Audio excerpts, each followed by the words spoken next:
Tonight, as micronations pushing toward the brink of sovereignty and staking the claims to assist our people's survival, we ask the question, what do nations become? And what does it mean for those who are starting from nothing and building a society from scratch to learn the lessons of those that came before them and to right the wrongs of those they exist in spite of? There are lots of questions to learn as micronations. And tonight, we will be discussing those. First, I'm going to reach out to our global audience through our Discord server and make that connection, ensuring that I can monitor your chat and discussion on stream, as well as trying to move forward with the discussion of our plans for the Empire of Aeternia, for this territory of the Empire, Talon and Vine Farm, and in overall discussing what it is that nations become.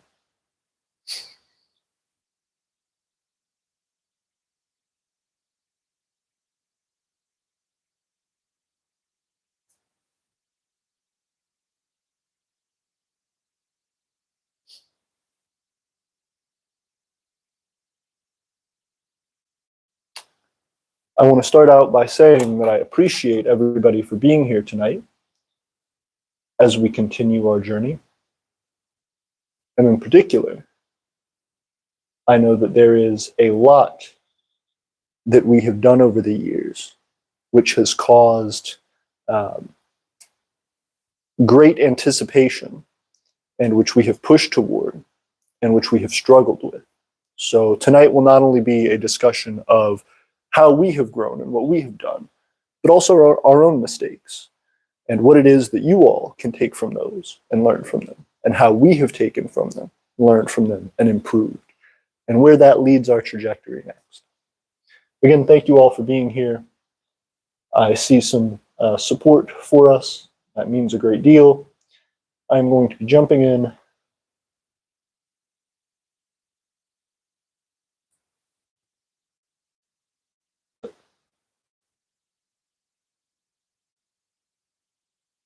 to advertise this stream to our audience via our Discord server.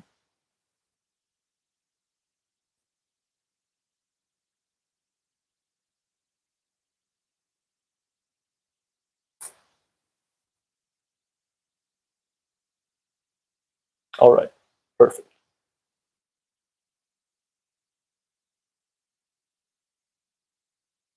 Again, thank you all for being here. It means a great deal to see you tonight, and I appreciate you supporting our stream. I hope in future live streams to adjust and improve this format, because we have for a long time had a fairly informal discussion. That's been part of what's built this channel. That's part of what has made Aeternian connection to the micronational community so powerful. Direct, honest, raw discussion. And while I want to keep the feeling and the heart of that discussion alive and burning, I want to push forward with something that inspires and that can hopefully bring new gravitas to what it means to be a micronation. I want to be able to inspire our citizens, local and abroad, to feel as though when these messages come out, when we gather together to discuss with the community and the world what it is that we're doing, we do so from a position of strength, from a position of support, and from a position of cultural definition. So I hope you will come along with me in the gradual development of what that theming and what that structure looks like for these live streams. And I am incredibly excited to get started. So to start off with this, we need to discuss what it is that nations become by looking at the large nations which envelop us, which consume us. And what that is is sometimes tough to pin down. We have a struggle between what it is that people feel in their everyday lives, the experience that they have as individuals in a nation, and the things that we see on the news, the things that we see from the bird's eye view, the things that the civilization itself tackles each and every day, and how those effects are shifted and changed and warped through those different lenses. So, that being the case, a great example of this is current political development within the United States. There are lots of people who feel as though the system doesn't quite work for them. There are lots of people who feel as though they struggle to be heard and represented. There are lots of people who feel as though they are not supported and not provided enough resources. And those are all felt on an individual level. Then that is contrasted with some people who speak to that, maybe in larger political realms, but it's always from a grand view. It's always from this very large scale impact. And by the time efforts are put in place to try to resolve those issues or try to address them in any way, a lot of the time they aren't quite hitting the mark. They aren't doing enough. They are watered down. They are reduced. And this comes with that scale. This is something that nations struggle with, particularly democratic nations, particularly nations that are of a certain size. It is incredibly tough for any nation in the world at a certain scale to adequately address each individual citizen's needs, but there is a lot more that can be done to address them on that scale. So there are many, many niche political topics that could explain and dive into exactly where that disconnect comes from between individuals and their national political leaders. But ultimately, what that signals for us as micronationalists is that there is something missing for the individual. There's something that we need to be able to address and need to be able to provide that happens on a community level, that happens on a small scale, and that is tough to grapple with. So in trying to do that, in trying to move forward with what it is we can provide for the individual, we have to look at the individual's life, and we have to look at what needs are for those people. So for the Empire of Aeternia and for most micronations, I think that starts out with places to live, food, power, utilities, things like water and electricity. That starts with a community, a place to gather, a place to be, a place to exist, a place to express themselves. All of these things are very, very hard for micronations to get and to achieve. And once they do, they start to increase in size. But that comes with additional risks, additional struggles. In providing all of that, there is then a cost, and that cost is assumed by the nation. And so that requires then an economy to develop to be able to provide goods and services externally, which help to assist the lack of resources in one sense or another that a nation may face in trying to provide a well-rounded society for the individuals within it. And that being the case, we end up coming down to this point where a nation starts to develop from a concept, an idea, and then it develops into what it becomes, how it morphs and changes to fit the needs of the people that it serves, and also to become changed by the people that are participating in it and that are serving it. So this is a tough line of inquiry. But the way that we are going to dive into that, the way that we're going to actually discuss that for practical benefit, for micronations out there to be able to get something from it, and for other people in the world to see what it is that we're doing and to explain how it is that we're moving forward with our scale in that, what it is that, what step in that process we are at and how we move forward with that. Ultimately, this is how it's going to start. So the Empire of Aeternia in particular, for the longest time, has been primarily connected via the internet. We've connected through these discussions. We've connected through videos we've shared. We've connected through the Discord server that we're attached to and have helped to develop. And so now we have two territories. We have Vitae, our capital. It's undeveloped. It's about 3 acres. And we have Talon and Vine Farm, which is significantly larger, many more acres. It is a farm property itself and has a large development base for it. It has multiple outbuildings. It has some equipment, not quite enough to fully farm it, but a good pace to get started with. And so, that being the case, we also now have more local citizenry. Over the years of connecting online, we were able to amass support from many people around the world.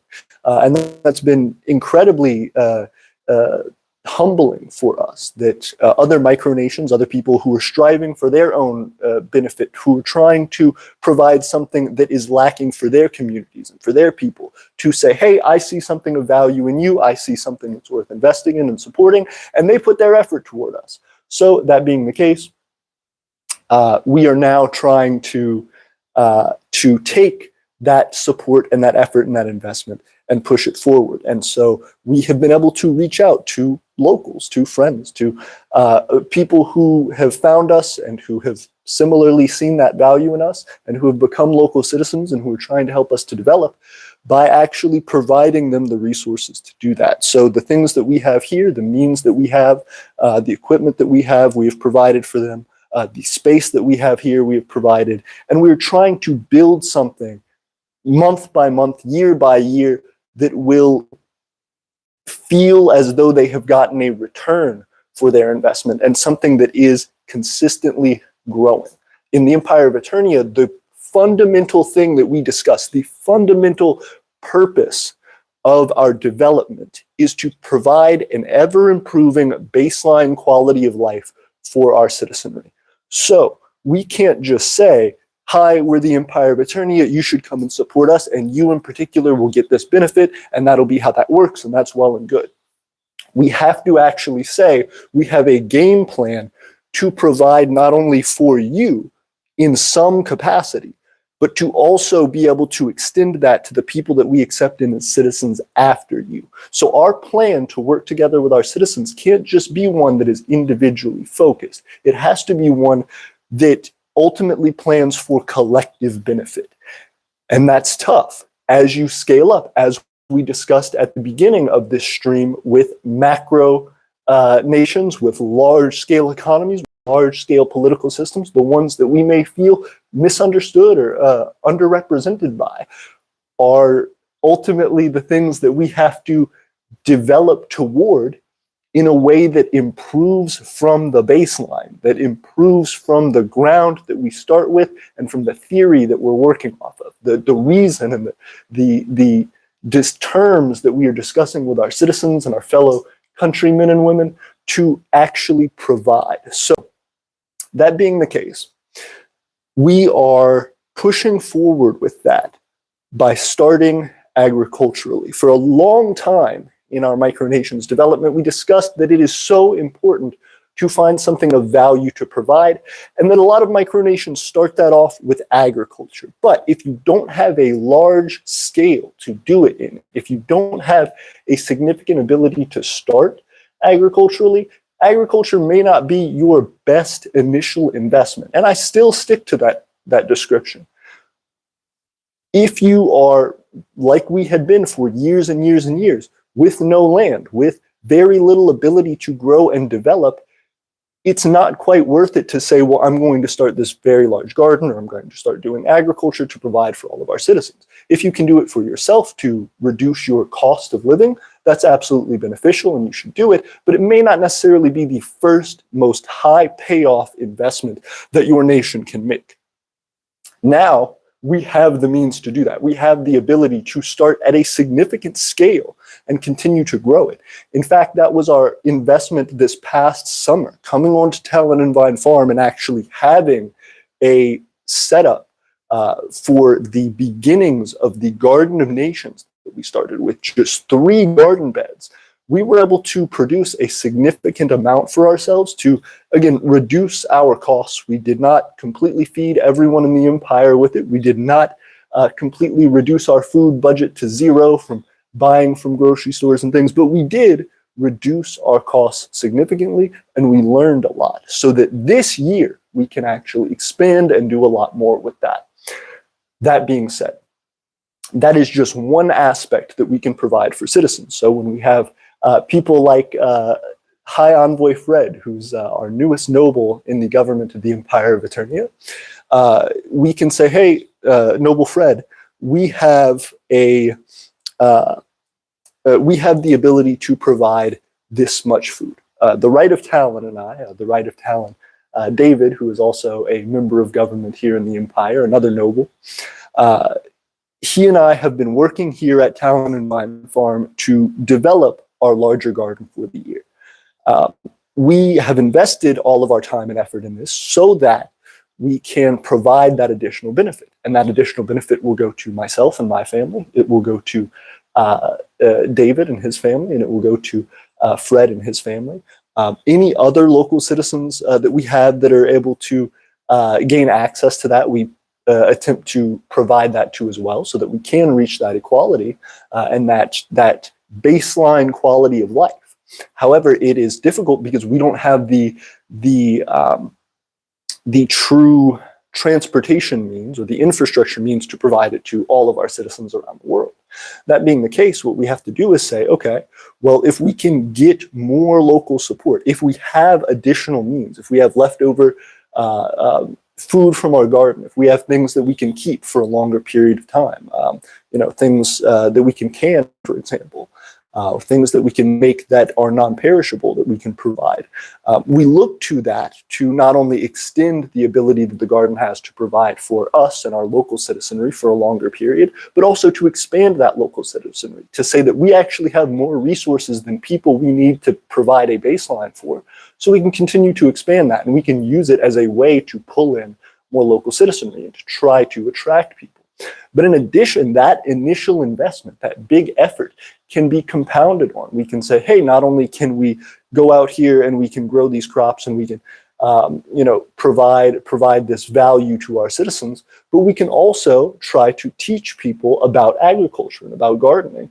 And so we can provide classes and we can provide education, we can provide tours of the garden. Those are other things that are valuable, that can be seen as attractors for people who may want to learn more about the empire or become citizens themselves. So those are things that kind of stem from this one initial investment that allow us to keep providing more and more with a depreciating amount of initial investment. We don't have to keep putting more and more and more and more effort in to get more and more and more benefit.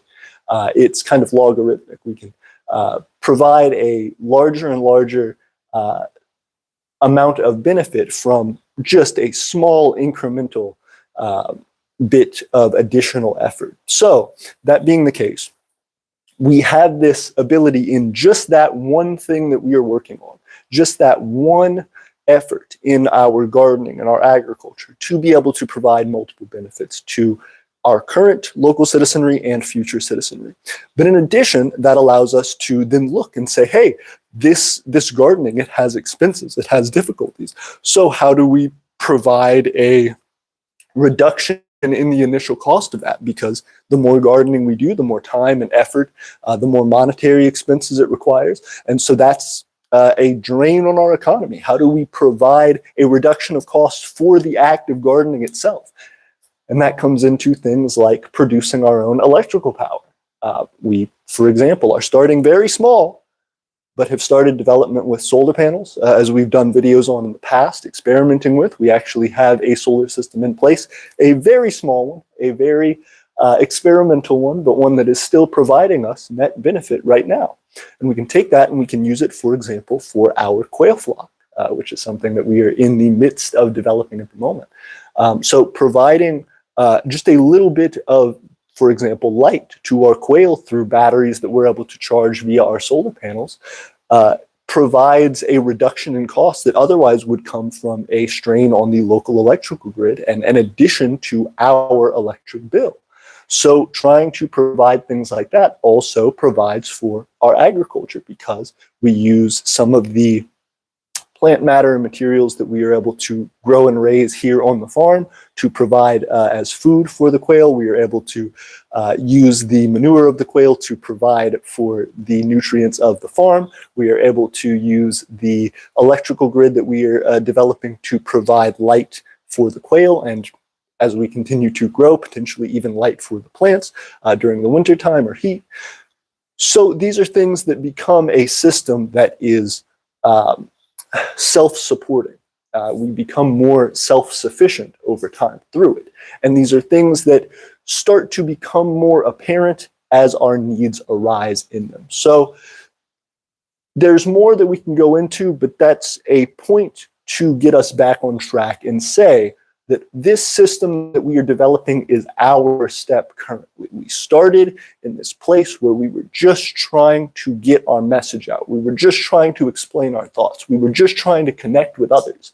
We did get that connection. We started building. We started hashing out our resources. We started expanding on that thanks to you all in this community.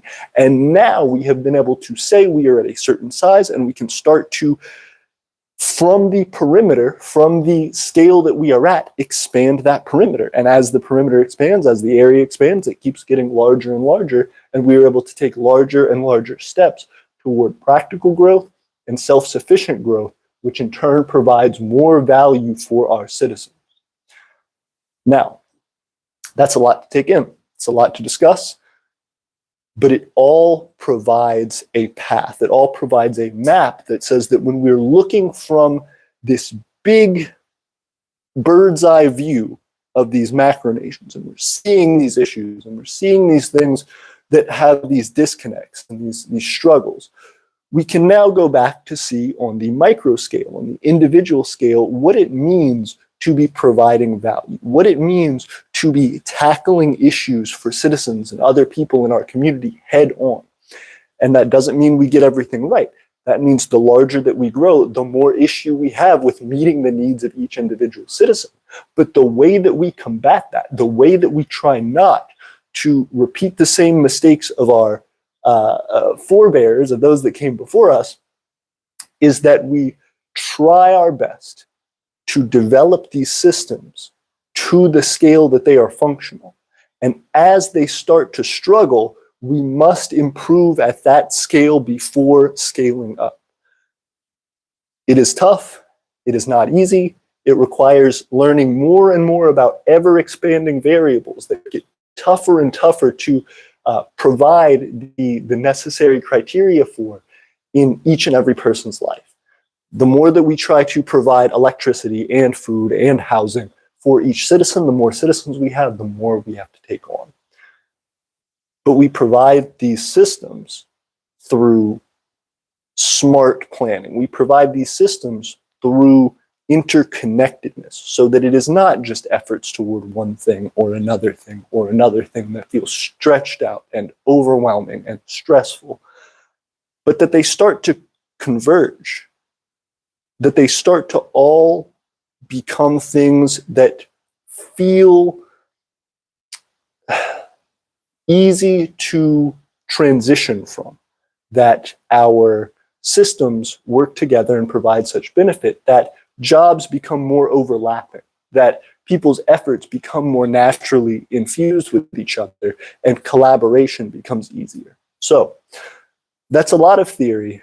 That's a lot of discussion of what we've been doing to say that for your nations, for all of those people who are trying to work and develop something, whether you are a micronationalist or not, maybe you're just someone who wants to get out there and wants to make a difference for your community, seeing those systems and seeing things from this big scale of why people are upset and why people are struggling, down to the individual placement of, I, in my life personally, am dealing with this thing and I'm having this issue and can't seem to get around it.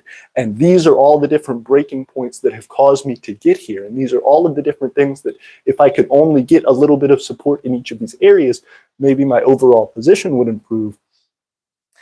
It allows you to start stepping both of those sides toward some more practical future. It allows you to start grappling with all of the different problems that people are facing so that you can figure out where your limited ability to provide solutions lie. And that is tough. That is something that I think anybody trying to provide any value in the world will struggle with over and over again, both in starting that, in providing and finding some way to provide benefit, and in maintaining that providing of benefits as long as you do it. It is not easy. It's something that is absolutely commendable if you can do it. And what we are trying to do here is to figure out from this position we are how we move forward, how we actually continue to step that up. So we have a lot of options. We have a lot of opportunity here to do that. But it ultimately comes down to our people. Right now for us, what our nation becomes is ultimately an expression of the people who are a part of it. So, for example, with the right of Talon, the right of Talon is our most long-standing local government member. We had other members of government that came and passed that were here a little bit longer, but not in a local capacity. So David being here and being local, it made sense once we got Talon and Vine Farm to have his position, which was something he was already interested in and aligned well with what he has skills in, to help us develop here, to actually help us put the work in and the planning in to make something that could provide more, that could actually utilize Talon and Vine Farm for our future efforts. So we have spent a lot of time on that. We've been planning it, we've been building it, and over the last, let me see, 8-something months, maybe a little more than that, we have been doing it. We have been slowly but surely checking off boxes and achieving a stable platform from which to continue to grow, having some kind of outputs from this farm. Then having High Envoy Fred come in, someone who learned about us through one of these streams, became an interested party, became a citizen, and then eventually, after enough time of getting to know us and developing with us and putting in his own efforts, I mean, really working to try to put the name of Aeternia out there for us, naturally wove his way into a position of being an imperial envoy for us, someone who actually goes out and is trying to explain to people what the Empire of Aeternia is. We live inside of the United States. We are a group of people who are trying to make a new culture and a new society in a place that is very unfamiliar with the concept and that may feel a little concerned about that. You know, if a group of people come and say, hey, we're doing a new thing, we're trying to develop something, but we're still proud to be here and we're still proud to be a part of the community and we want to help out and we want to provide for people. People don't know how to take that. And so providing a friendly face like High Envoy Fred, being able to explain to people what it is that we're doing, what our practical projects are, not just the term micronation that people may not have any idea exactly how to take. The term empire, for example, may have some negative historical connotations. So trying to provide exactly what it is we mean when we say those words and showing the benefit and the value and the practical applications of what we're doing first really helps to explain to people who we are and get people to start to warm up to us. So there's a lot of trust building that has to happen in our local community, and there's a lot of effort that we're putting in to do that. So High Envoy Fred is our first step in doing that, and might I say is a great one at that. His efforts in carving that out for us and giving us a space and a platform to speak to our community and to connect with individuals within it and hear their problems and start to tackle those is invaluable. And so those two positions in and of themselves become more and more intertwined with having someone like Right David, who is working here at Talon and Vine Farm, who is helping to build up and plan our practical value, along with High Envoy Fred, who is coming in and explaining the empire to people, who is coming in and selling the value of what it is we do and who we are, and inviting people to come and see that value for themselves and to question it and to try to make something for themselves out of it. is a very complementary position. It is something that we can do individually. We were working together, right, David and I, before High Envoy Fred came in. But it is magnified. It is made better. It is natural for those two positions to work in tandem as they do, and it provides us additional benefits, significant expansion to what it means for us to be putting in each of these efforts to have them combined.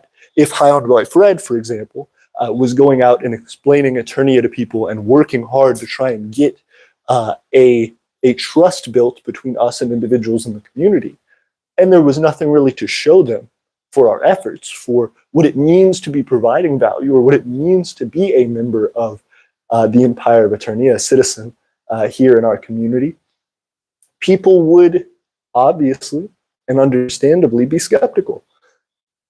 There still is always a bit of skepticism initially, but it's about trying to show who it is that we are. Not only that we are, a group of people who each individually have a position to play and are moving in a role and are in lockstep trying to achieve a goal, but also we're friends.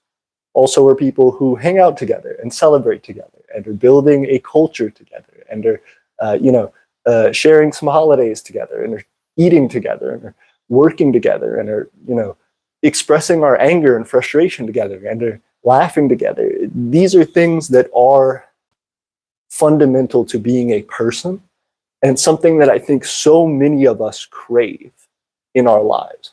There are plenty of political talks that go on about third spaces and about how people need a place aside from work and school and their home to come together in a community setting that doesn't just require you to pay money to go and do an event or something like that, but that actually makes you feel like you are able to just spend time and hang out with those around you and, get the scoop on what's going on in your community and connect with the people you care about and do all these things. Develop your own internal culture and express your version of that culture to others and help shape society as you go along. That has been commodified for so many of us. That has been taken from so many of us. And so in trying to build our empire and in trying to build these different territories that are meant to provide a home, provide a framework for that future, we have to have those complementary positions. And more than that, we have to have good friends who are all here doing this, who are all here working together to help make that happen. So I appreciate you all being here. I can see there are quite a number of people talking to our empire tonight who are reaching out to me to express that interest. And so at some point, I would like to address you all and would like to work specifically to discuss some of your concerns and concepts and questions. So if you have those, please drop them in the chat there, in the comments, and I would love to read them. For the moment, though, I think all of this discussion ultimately leads back once again to what nations become. We talk about creating this culture. We're talking about developing something that is not only this group of friends that are palling around, but also this workhorse of effort to create a place that is more comfortable and that provides more. And those concepts don't always feel super connected. They feel like two separate things. Bringing those together is all about the right fit, and is all about listening to people, and is all about determining what it is that is your ultimate goal, what it is that the people that are helping to provide for that goal want and need, and what it is that your limitations are, and what it is that you feel you can cooperate on, what you can compromise on to make that happen. And so that is something that changes and evolves your nation over time. Part of that is culture, and part of that is just in its long-term development. So again, that's something that is an active form of development for us specifically, trying to understand how those different aspects of our society intersect, trying to understand the people who are part of us better and what they want and how to get that, how to understand each of our sides a little bit better and how to open that communication more. But in all of that, we are each taking our own aspect of it and chiseling it out and making it more interesting and getting to show it to each other. So I'm incredibly proud of that in our community. And I think for the empire itself, for our nation that is coming about, it's important for us to show that to others. As new people come in, this is something that we've discussed in government meetings quite a bit.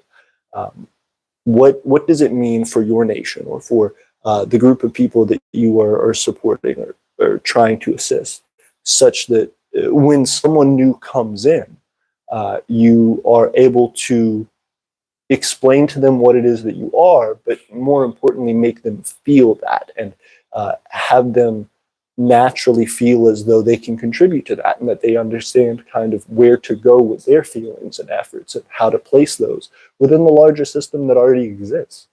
If you've ever worked at a job or something that feels like it has a very different culture that you're used to, or that feels very uptight or strict, it can be incredibly difficult to make friends or to break in or to even fully express yourself and be who you are, because you feel as though everything else is so rigidly against what you naturally want to do.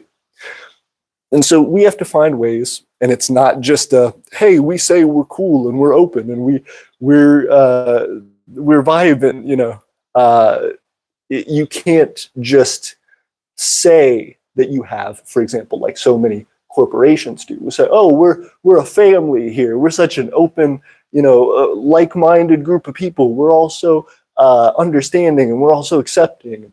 All of these terms are very valuable as terms, but when it comes to the feeling that people get when they are a part of the group, when they're a part of your community, when they're participating in events, that's a whole different thing. That has a lot more complexity and a lot more layers to it than just verbiage, than just your policies, than just your laws, than just your on paper written down culture.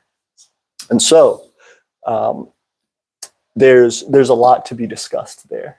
There is a lot that we will be developing over time that may even be hard to express. I think most of that probably cannot come from me, which is a big reason to have more people like High Envoy Fred and like Right David come on and have them tell you their feelings, their side of the story, and what it is that they enjoy about Aeternia, what it is they feel like their experiences in Aeternia have been, and what it means to actually develop the empire that we're building, because those are going to be more depth, more dimensions to what it is that I'm talking about here.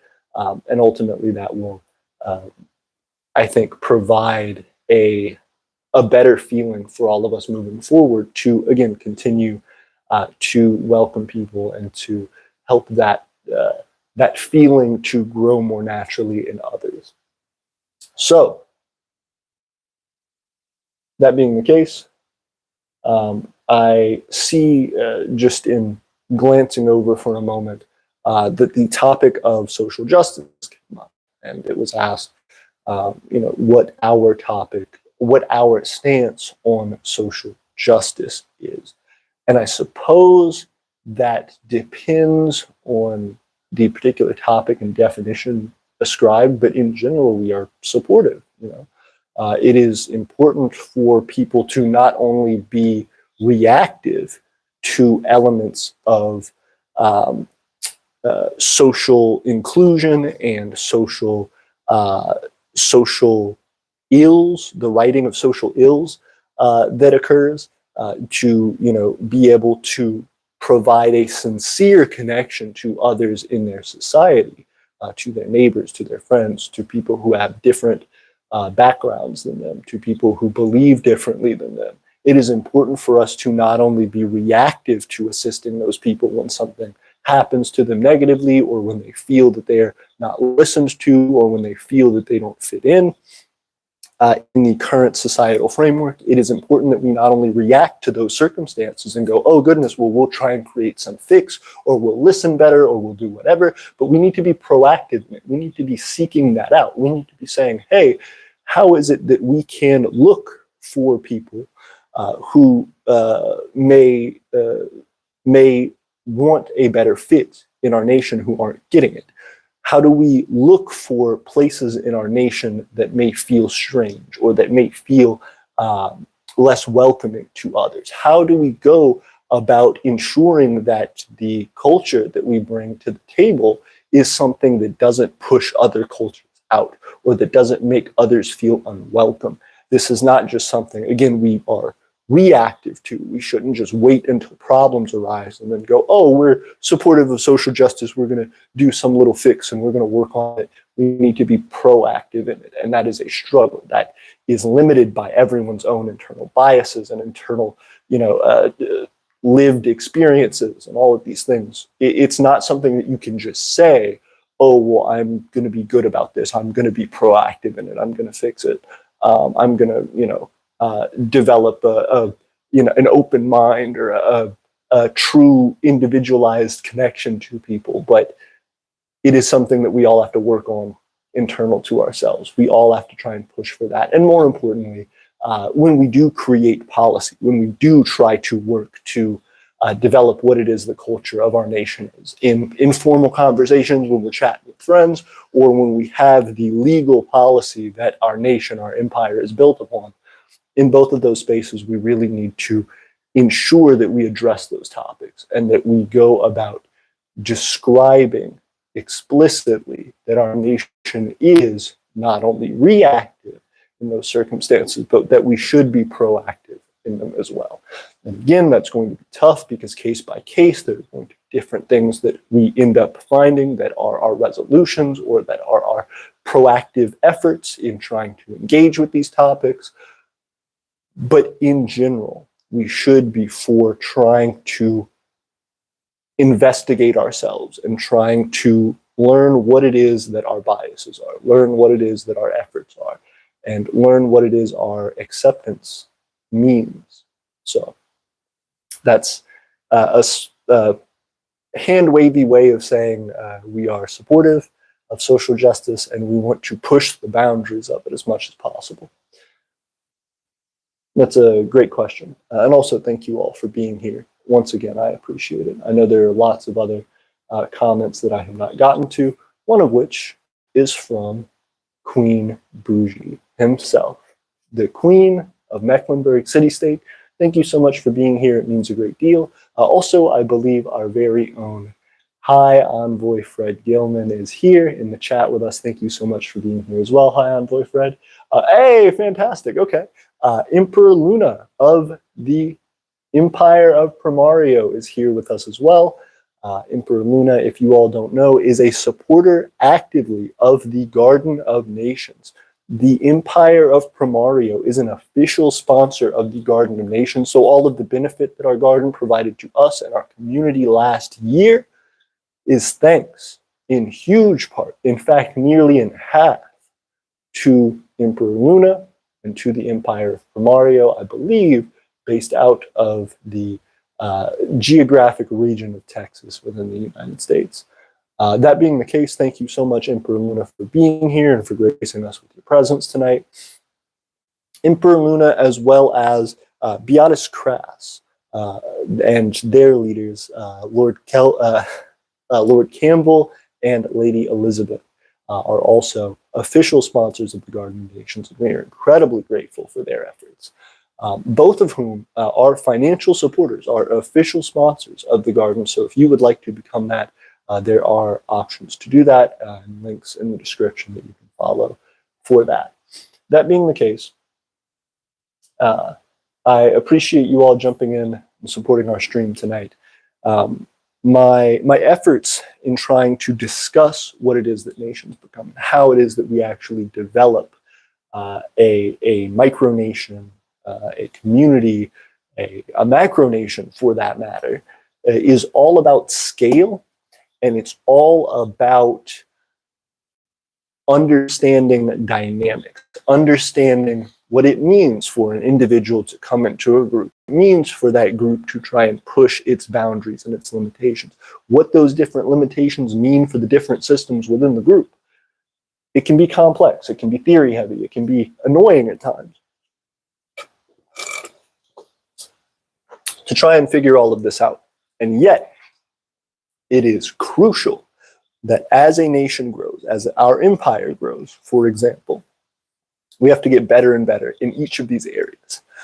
Again, if you think about a circle, if you think about something growing that has some area, as the area grows, the perimeter grows. And so you have to be very aware of how it is that you are pushing boundaries, and that pushing of boundaries requires more and more and more effort. So you can do your best to try to make your efforts as interconnected and as cohesive as possible. And yet you will still end up having to provide extra effort to increase that perimeter, to try to grow and expand. That being the case, tonight I do want to address a few specific topics here. The first of which, the Empire of Aeternia is currently very close to its first quail incubation. And this is a platform, this is a perimeter in which we are pushing. Right now, we have a flock size of 3. That means 2 hens and 1 rooster. We have 2 egg-laying quail and 1 which can assist with the new quail production process. And so, that being the case, we have 10 of their eggs actively sitting in an incubator that in the next day or 2 will have to go into a period known as lockdown. Now, lockdown is something particularly interesting because it is a place in which the quail are nearly prepared to hatch. And so over 2 or 3 days, maybe up to 4 or 5, within that lockdown space, they are at a very high humidity. The temperature in the incubator is roughly the same, but still elevated as opposed to outside temperature.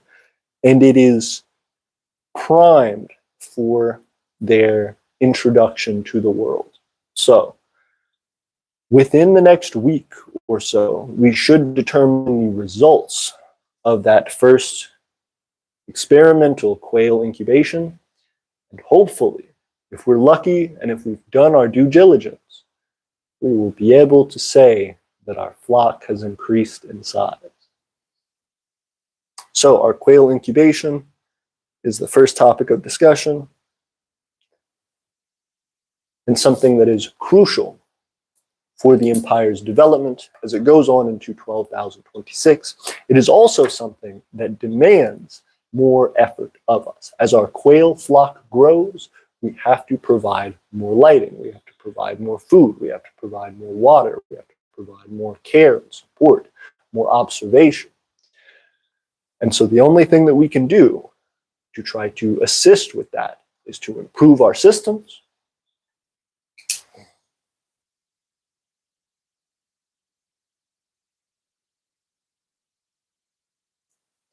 and to provide financial benefit.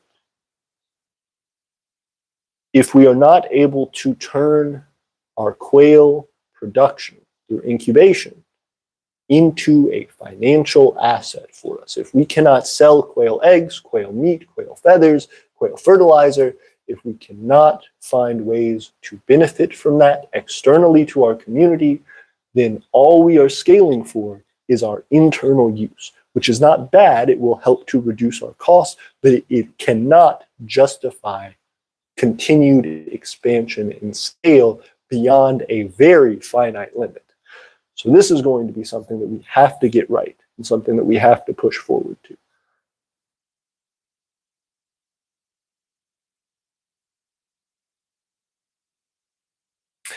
Achieving some form of financial benefit from our quail flock is going to be a major step in what the empire becomes, and is a testament to what nations become. Because again, this is something that requires us to grow in a way that we have not had to before, in the sense of our economic ability. We have to start finding customers. We have to start providing consistent supply. We have to be able to meet the demand that we are going to have, and we are going to have to create ultimately the market for that demand. So, that being the case, those are things that we have not had to do reliably before. Those are things that we have not had to do nearly at that scale before, and that we do not have a government position to tackle. There is one slated, there is one that is titled already, but there is not one active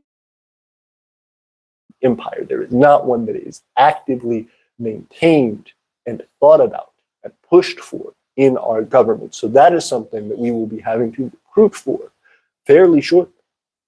That is something that will be a main effort of our empire as we push forward. What our economy looks like, and how it is that we tie that into these things that are cost reductive for us. So, scale, what it means for us to grow and to expand, only comes with additional conditions. And for us, one of those additional conditions that are being brought up in this present moment as we grow into our future is finances. So we cannot just rely indefinitely on the finances of myself or our other citizens to provide. We have to be able to provide something of value that generates financial ability and financial opportunity. This will also be something that, if it works out, provides additional assistance and support to our citizens and provides incentive for new citizens to come in, which expands our labor force and therefore in turn expands our ability to scale that economic activity. Let's see. A message from Queen Bougie comes in and says, absolutely right, Your Majesty. Just like people make the world go round, it takes individuals like all of us here to make our nations work. I completely agree. Well said, Queen Bougie. High Envoy Fred says, thank you all for the help. Absolutely. Thank you for being here, High Envoy Fred. Our community in its development is incredible. Even out here in the World Wide Web, in the global community that we have, I think Envoy Fred is saying, thank you all for that support, and it does mean a ton.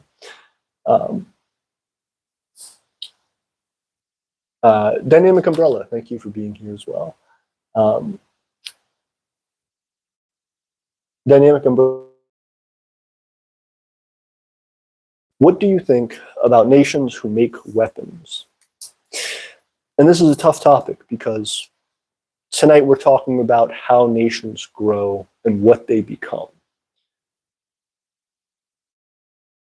Macro scale, who use weapons, they are hurting people, they are killing people, they are decimating lives and the cultures and the experiences of those who could provide so much benefit to our world. Some of this is in the name of self-defense, some of this is through trumped up justifications. And this is wrong. Ultimately, though some may, again, maintain weapons for self-defense purposes, in our cruel world, I do not think that people should go about the production of weapons. I don't think that it is a good or beneficial thing, especially in the small scale, especially when we talk about micronations, us to design ourselves and arming ourselves around the intention to hurt or to kill other people. That is not something that we should be pushing for. In fact, we should be pushing for the opposite, better ways to connect to each other, better ways to secure our society from those dangers and those ills by trying and communicative society. This does not prevent it. It does let us turn our focus away from it. And I hope that clarifies.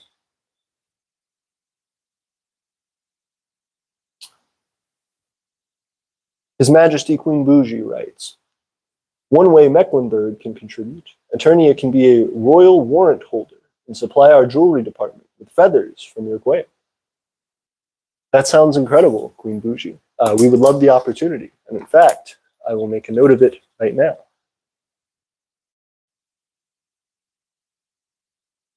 Can you please describe the process for me a little bit? It may be too involved fully to discuss on stream, but if you could relay a little bit to me now, it would mean a great deal. And if we could discuss it further as our conversation through email continues, I would be eager to push forward on those goals.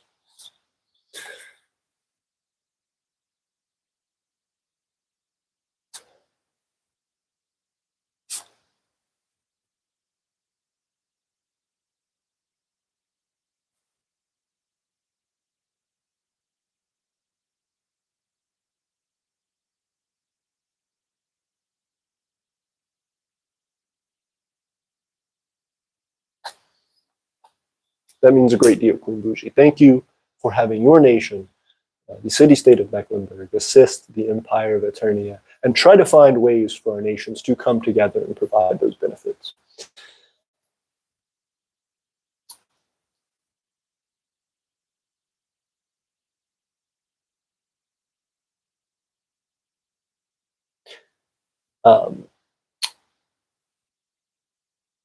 The commenter who asked about weapons development responded saying, I think it's only acceptable if it's non-hostile.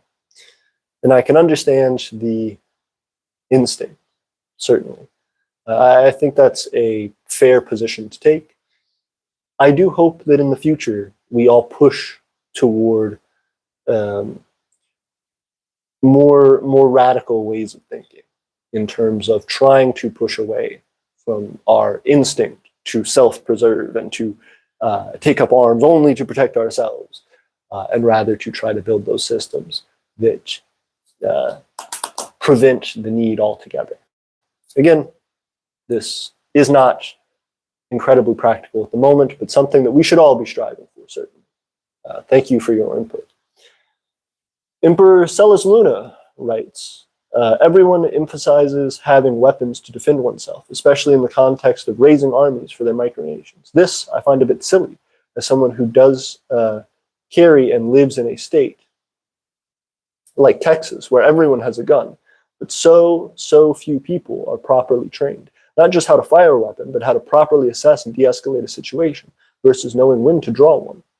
A great example of poor training and discipline, despite being armed to the teeth, are the police of Uvalde, or really any altercation between ICE and ordinary citizens. I completely agree. I definitely understand that fear. You know, you can say, "Well, I want to defend myself. Oh, I have this right. I have this, nature in me to do that." And while that is certainly the case, while that certainly can be proven true, there is an insane level of risk that is taken there, because the ways in which you are projecting yourself, the ways in which you are carrying that authority or that natural right or even that legal right is in a way which can cause mass damage. Even if it's not a projectile weapon, even if it's something like a blade, those things are very risky to provide to someone who is untrained. Those are things that are very concerning to have the fear and panic within someone who is wielding it of their assertion to defend themselves, and their being on edge at any moment for someone to come and assault them. This can ultimately cause more harm than good, and it's something that we should consider when thinking about defending oneself or defending one's property and so on. again, there is not a perfect solution at the moment, but I don't think the claim of self-defense is always the best one when statistically there can be so many cases of that claim resulting in unnecessary loss of life, in unintentional harm to the community that someone may be trying to protect in the first place, or at least claiming to.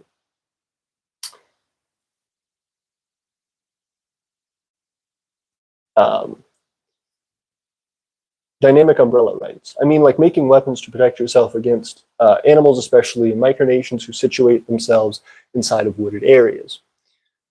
Again, there are certain cases in which these things can be proven true. I also think, developing things that are fencing, that are traps, that are preventatives, are probably the best way to go. We live in a fairly rural area, and it is common to see wild animals here. It is common to have wild animals that are coming too close to your property. It's something that, we have to protect our livestock. We have to protect the people here on Talon and Vine Farm. And yet, when danger arises, we don't always take a weapon out as the way to combat that. Generally, it is the best case to try to prevent it from happening in the first place, to try to make a situation which is uncomfortable for those animals to encroach a certain amount on, that limits their ability to find anything of value for them that would encourage them to come back. Unless you are a micronation that is situated in a place that is not your legal authority to be, in which you cannot amend the environment around you for your protection, it's not necessary, I would say, to arm yourselves against animals. Now, there certainly can be benefits, and it's not something that can't be justified in certain scenarios. But again, for someone who is doing larger scale development, someone who has the resources, again, which is a little bit privileged, to set up deterrents or to design their living situation in a way which neglects the natural instincts of animals to encroach on property, to search for food or to search for resources. If you can limit their ability to access those things or to find those things, if you can provide things that make it uncomfortable for them to exist in that area for long, you can altogether reduce the likelihood that you will encounter them at all, or that if you do, that you need to be armed for that encounter. But that is a good point that you bring up. There are certainly exceptions in certain cases where people, especially when encountering wild animals, may need a way to protect themselves. Queen Bougie, another great comment, writes, absolutely, on my YouTube page, I show Mecklenburg's crown jewels. I make royal jewelry for my role as queen, and also, if I ever go to another nation, I'll fashion them with bougie merch. That's fantastic, Queen Bougie. And I love the style. I love the elegance that comes with Mecklenburg and her presence in the micronational community. And so, absolutely, I would be honored to have Aeternian quail and the quail feathers presented as a part and an elegant staple of Mecklenburg fashion. That would be a cultural boon for us, as I'm sure it would hopefully provide some additional diversity to your impressive collection. Marvelous Action, thank you for being here, and thank you for liking the video as well. It means a great deal that you were joining us tonight in discussion of what micronations are and what nations can become, ultimately what they do become. We have discussed a lot about the growth of the Empire of Aeternia itself, but this also comes at the contrast to macronations that are around us. This comes in comparison to the other micronations that build right alongside us and the individuals within them who are trying to stake out a life between all of the rubble and all of the the chaos that can be developed from them sometimes.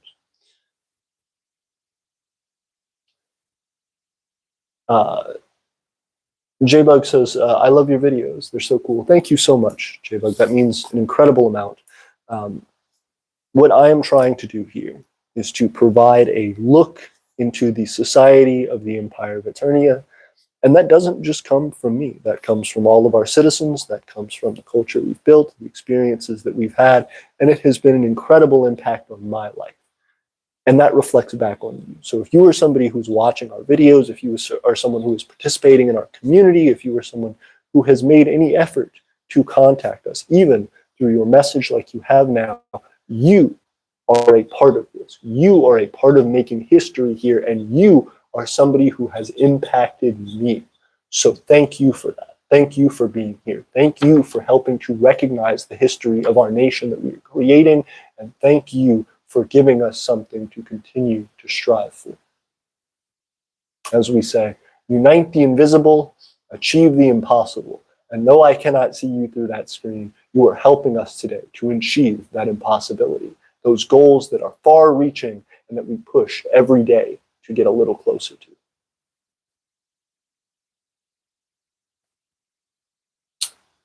Queen Bougie bringing up more specifics on the concept of a royal warrant in Mecklenburg, saying, I'll draw up an example and send it to you, and hey, I'll teach you how, and you can turn around and sell it on your market. LOL, making money is what Queen Bougie does. There we go, Queen Bougie. That's what I'm talking about. This is another thing that is incredibly important about connection. We talked about how our nation is growing and developing and what all these different pieces and parts we have to put together to make a society looks like. But then on the flip side, we have to look at the others around us who are building. Queen Bougie of Mecklenburg is a skilled business person. He is someone who has taken his time to develop and perfect an elegance about himself, about his nation, provide a brand for his nation, and ultimately to make money, to provide economic value. And this is a place that Aeternia can learn from. This is someone who Aeternia can build with. And so I'm incredibly grateful, Queen Bougie, for your support. And I'm eager to learn from you over time. I hope that continues to align so that one day Aeternia can say, we are the ones who make money as well. We are the ones right alongside Queen Bougie who revel in the spoils of our good works.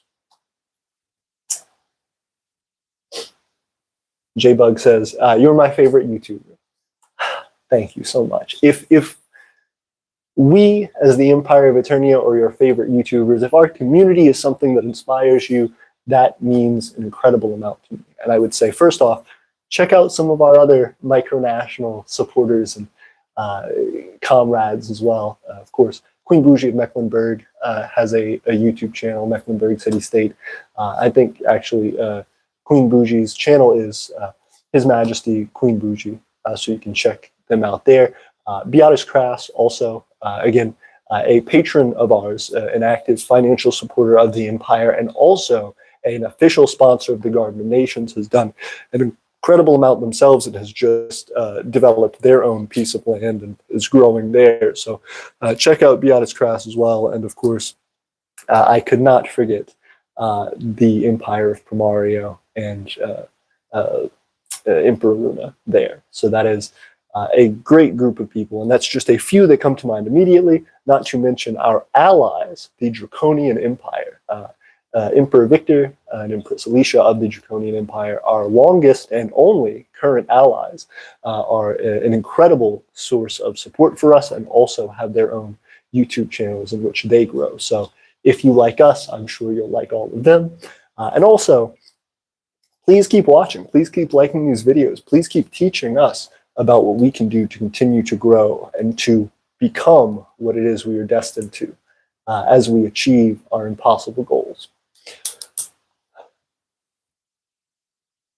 Okay, we have a good number of comments to go through. I appreciate you all being here and continuing to comment. Keep them coming. Keep them rolling in.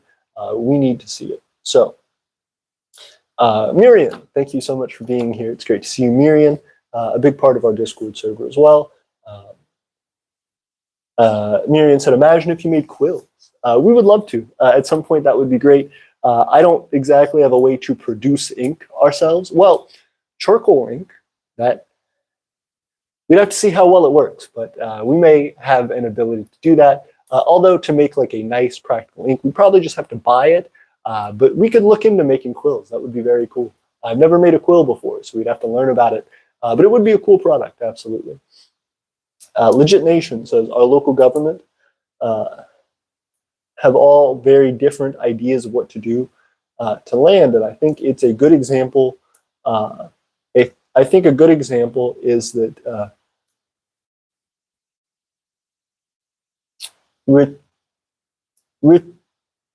Rituania wants to plant turquoise. Wants to plant turquoise, wants the opposite, problematic. Oh, so wants to maybe fight or maybe to destroy territory instead of building on it. That's tough, and I wish you luck in sorting out the feuding between these groups.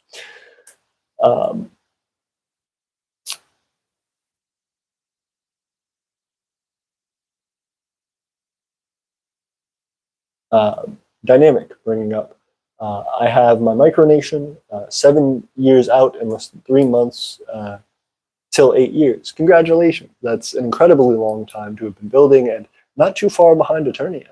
We are on our 9th year, going to be going on our 10th founding day this year. So incredibly exciting stuff. You are well within our ranks for sure. In a wooded area with snakes, coyotes, and much more. The snakes are rare, but as temperature increases, so does the chance. Very true. Although not incredibly practical to shoot the snakes, you know, or to use weaponry against the snakes. Though you could, I think equipment protection, you know what I mean? Ensuring education of how to navigate the environment so as not to step in snake dens and nests and things like that, to learn when they're going to be more territorial during times when they're protecting and watching young, or over eggs, learning, again, the areas where they might be, and then also wearing equipment, having thick boots, having, things on you and beside you that can help to protect you in the case that you do step on or near snakes, is, I would think, certainly the best approach as a preventative measure. But again, there may come circumstances where you are face to face with something and must defend yourself. Miriam says, in lore, Takaya still uses quills to write, even in runic. Very cool. I wish you luck, and if you would like to have a custom quill made through the Empire of Aeternia, let me know. We would love to help assist your culture's development and to help you to continue the traditions of your nation.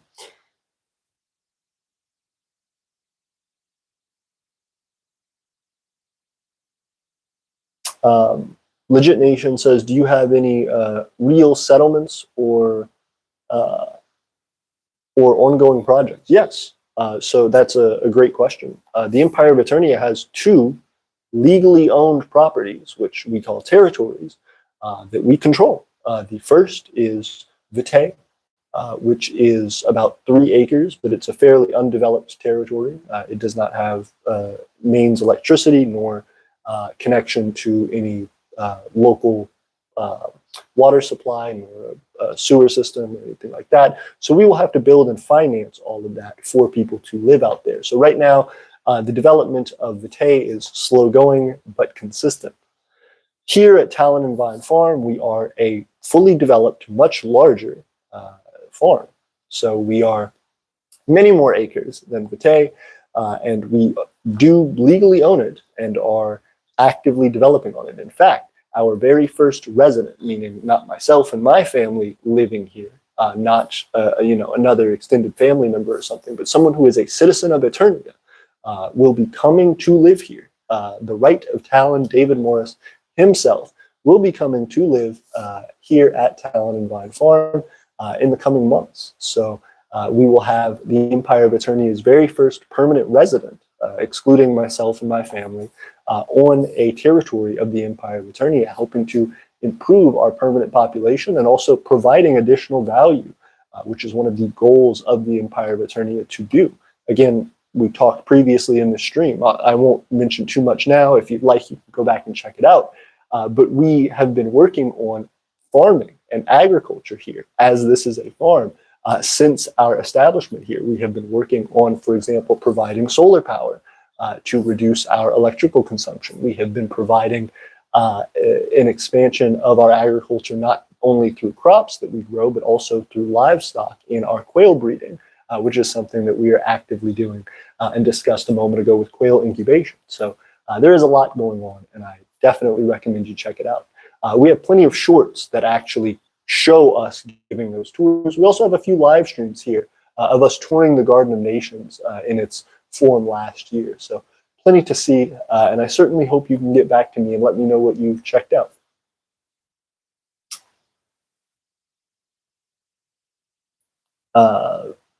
We also have videos at Vitae where we've actually been building and working out there as well. So lots to view, lots to check out. If you go back and look through our previous live streams, it's all there. And we also have plenty of short form content that notates it as well. Miriam says, I can only dream of having property to properly develop our micronation in the real world. I believe in you, Miriam. If it is meant to be, it will work out for you. And if not, for whatever reason, if you're ever interested in developing the Empire of Aeternia, we would be honored to have you. Nation of Trexia says hi. Great to see you, Trexia. Thank you for being here. Miriam said that would be so cool. Dynamic says, what are the criterion of alliance? That's a great question. I would say the biggest criteria for alliances that the Empire of Aeternia has is that there be some mutually consistent benefit. So when we create an alliance with another nation, it is based around some specific agreement that has to do with the providing of resources in both directions for both nations' benefit. These need to be benefits that actually are sought by each nation. So I have a problem that your nation can solve, and you provide me resources to solve it, and you have a problem that the Empire of Aeternia can solve, and so we provide you resources to solve it. That doesn't always have to be financial resources. You know, we're not necessarily sending money back and forth. They don't necessarily have to be physical resources. We don't have to send equipment or goods back and forth, but they can be services. They can be, online efforts. They can be whatever it is that is something consistent that we each can provide for each other that solves a problem that the other nation has. It fundamentally has to be an alliance, an agreement between our nations that actually grows the ability of our nations to do something. It has to solve a problem. So, and it has to be able to be provided consistently. So those are the criteria for us for alliances. And if you want to discuss an alliance, we have an alliance application that you can fill out on our website and we can discuss further. But that's a great question. Emperor Luna brought up, you mentioned third spaces being important for societies, and I think Vitae would benefit from one such place. A great anchor point for this space could be a monument or sculpture of some kind. I completely agree. In our previous government meetings, we have discussed trying to create furniture out there, something that we could make fairly easily, that would be Aeternian created, a part of our culture, but that would as well provide a space for meeting and discussion and fun, as well because Vitae is quite a distance from Talon and Vine Farm. It would be a way to expand out to the local macronational community there, the people within the regional area of the state of Alabama that Vitae finds itself inside of. And so, that being the case, that's a great idea. You know, trying to find some way for us to host more events and have more engagement and fun out there is a big deal, and that's something that we have to push for. So I completely agree. It would be nice to be able to create some cool statues, specifically if we could, make concrete molds and do things like that that are a bit more elaborate. And hopefully one day that'll come. But for now, a big part of our efforts, a big goal and strategy of ours is going to be to try and get that that furniture out there, something that we can all sit around the table and have fun with when we have celebrations, when we have different events out there, even just while people are working, to be able to take a rest, and to make it feel more at home and make it feel more culturally significant. Now, this is something that will take us some time to do, and will have to fit within the myriad of other responsibilities that we have, especially as our growing season starts off here in the next month. But we will be well on our way to that for sure. As we grow here at Talon and Vine Farm, we have plans to expand out and do more in Pate, but it's all about resources. It's all about resources and being able to push what we can do in a way that is stable. So I completely agree with you, Emperor Luna. That would be exciting to see, and I'm excited to make slow baby steps toward that development.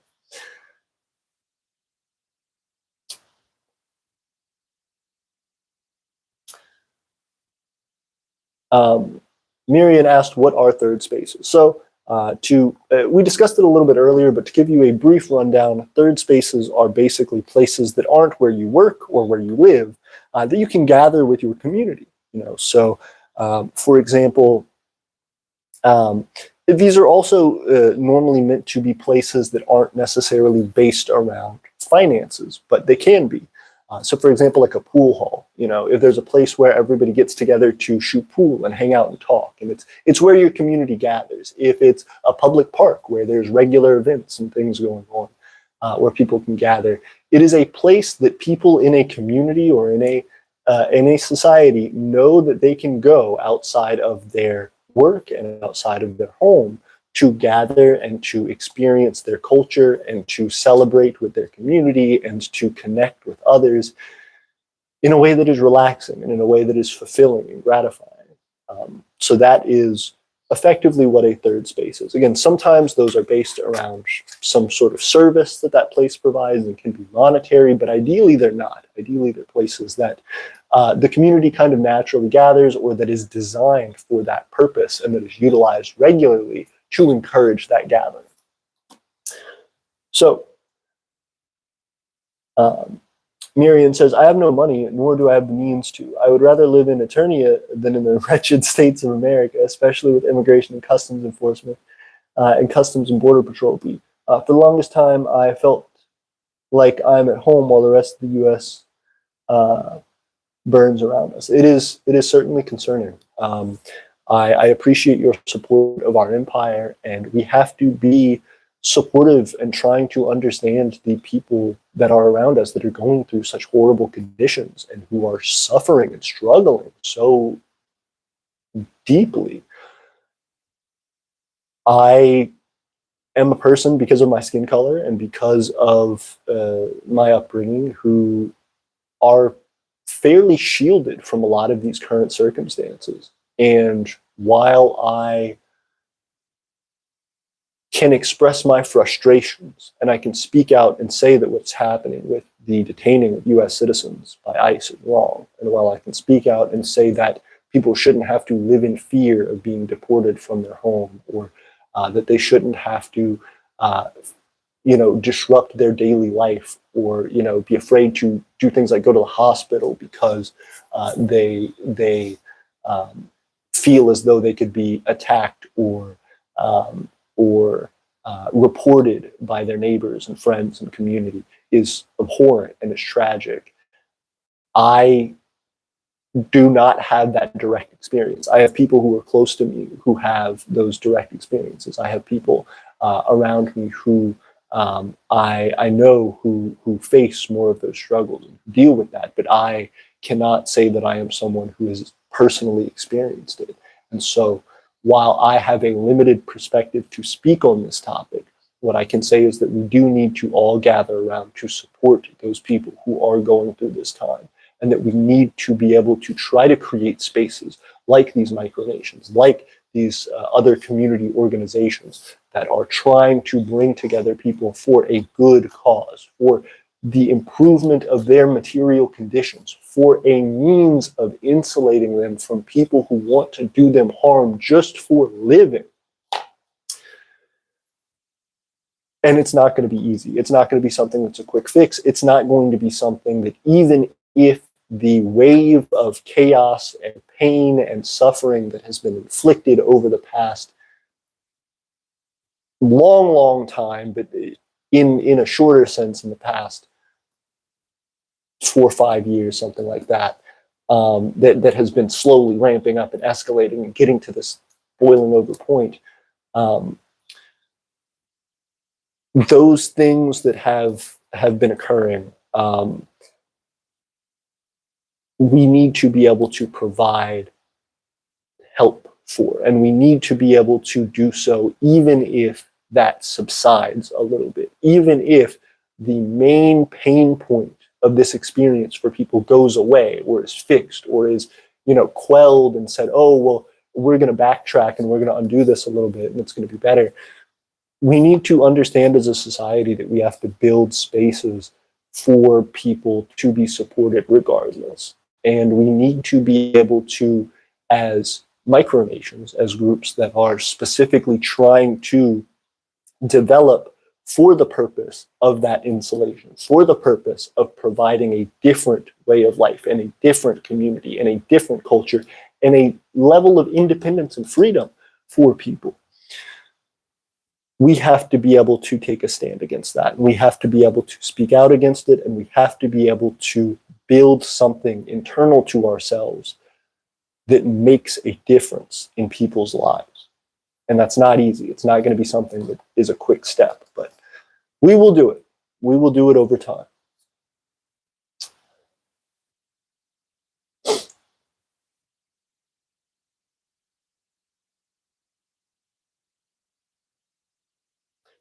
Emperor Luna says it would be an honor to donate a long bench or two to this cause. Thank you very much, Emperor Luna. If you wanted to do something like that, I will say our Patreon right now, I don't know if you all know this, but is supported wholly by 3 financial backers. We have multiple patrons who support us, but most of them are free supporters. We have 3 supporters who provide all of the funding and all of the support for the Empire of Aeternia's Patreon contributions. And that is a huge part of what helps us to do things each and every day here in the Empire. It takes us a while to save up the money to do them, but once we have it, it is thanks to those people that we are able to execute and make improvements here. So if you wanted to help with something like that, please consider supporting our Patreon over at patreon.com/the_EOA. If you, the links are in the description, but if you would consider doing that, we have a $1 tier, we have a $5 tier, I think we have a $15 tier and a $20 tier. If you could support us at any level, that increases the number of people who are there and helps us and encourages us to do more with the platform, but it also provides us an incredible benefit per month. So please consider that if you haven't, and if you have the means to do so. If not, if it would need to be a one-time thing, let me know, reach out to me, and we can discuss that as well. But that's an incredible, generous offer, Emperor Luna. Thank you so much. Again, Primario has done an incredible amount for us already, but if that's something that you would be willing to contribute to, that would be big as well. Dynamic Umbrella says hi. Hello, Dynamic. Great to see you. Miriam says, doesn't help. We dissociate from all of these problems, but I want to do some real good. Shame my boyfriend doesn't support the idea. And then Miriam says, ooh, like a convention center, for example. I understand. I mean, hopefully your boyfriend doesn't support the idea because it is something that's dangerous and something that's concerning and something that takes you out of the safety and comfort of the bubbles that we do all live in our day-to-day lives, slightly disconnected from our communities and from our friends and from the other people in our societies. That is an understandable fear. But you do what you can and what you are able to ethically and legally and, with the support of the people around you to do. And you're doing some of it now just by expressing how you feel and in saying, I'm a person who stands up for this cause and I believe in it. But honestly, if you ever do want to do something more as an avenue for that, the Empire of Aeternia would be excited to discuss that more with you.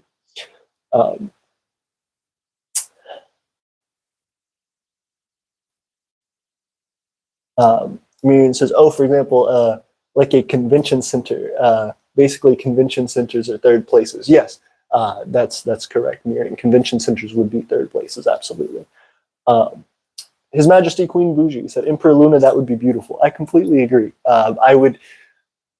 I have done a little bit of wood carving and pyrography, if you will, wood burning in the past, but I'm not an expert at it, though I would love to try it if we did have some big, beautiful, ornate pieces, or even just simple wooden pieces of furniture out there at Vitae. It would be really nice to make them ornate and fancy and beautiful with some wood burning or wood carving into them. And so that's something that I would hope to be able to do in the future. And again, if you have the means to support us, it would be a great, great honor for us. Oh, Miriam says, I meant to say I haven't felt like home. Oh, I'm sorry to hear that. I'm deeply traumatized by customs and border patrol and ICE. I can understand that, absolutely. Dynamic says, what would you say are the three cornerstones of a micronation? Personally, I would say agriculture, construction, and logistics. That's a great question. We actually have a video on that. There is a video that we have about what makes a micronation. And so I would discuss that at length in that video, and I recommend you check it out. It's actually an animated video that we have. So Dynamic, if you are in our Discord channel, if you will remind me and reach out to me after the stream through the Discord channel, through the Global Embassy chat, I can specifically refer you to that video. But otherwise, I believe it's something like How to Micronation Episode 1, something like that. It has our country ball on it as the thing, but it's a fully animated video, and it is the introduction to micronations for a number of people. It's one of our more popular videos. In fact, if you go to our channel and you check out our most popular videos sometime after the stream, you can see it on there surely. So that being the case, I would say, in short, what that video talks about are the three main pillars of micronationalism. And it does mention specifically three, is population, economics, or economy, and what we call space. That's basically territory, but that doesn't always necessarily mean physical territory. It's just the sphere of influence of a nation. And that can be physical territory, that can be online territory. That just means the spaces that the nation occupies and can claim in sincere justification to. So that's a great question, Dynamic. Emperor Luna says convention centers are great third spaces, though occasionally some will charge entry fees. That is true. Miriam said, yeah, true. That was my primary example. My boyfriend doesn't like micronations, specifically online micronations, due to the absolutely toxic communities that reside in this community. That is certainly true. In all internet communities, there's toxicity. In micronationalism, people are not only emboldened by the fact that they're online and they're hiding behind a computer screen, but they are also emboldened by the fact that they feel that they are controlling something. They feel strong and powerful, and that they are sitting on a throne, and that they represent their nation, and that they're going to tell you like it is. And sometimes those people are just out to hurt people. Sometimes those people are out to make their ego bigger and make everyone else feel small because they are small people. Don't listen to those people. Be yourself and be what it is that you feel makes you happy. That being the case, I hope that in the future we continue to build a niche in the micronational community, an area here that is positive and that is less toxic. And if you experience toxicity in our community, in our spaces, places that the Empire of Aeternia controls with an iron fist to that degree, please reach out. I want to be able to help. I want to be able to provide assistance to that. And I don't want people to feel like our community, our micronational spaces are toxic, because we won't have it.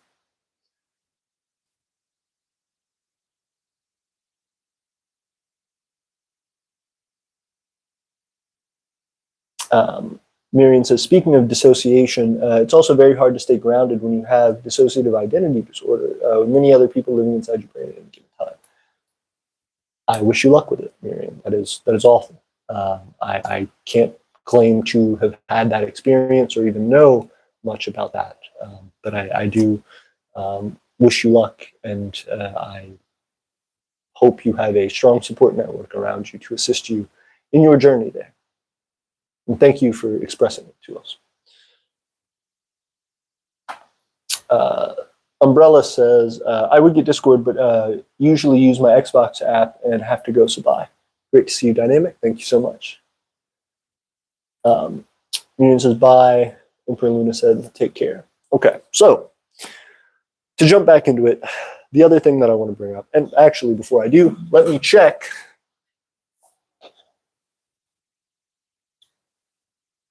my battery life. Okay.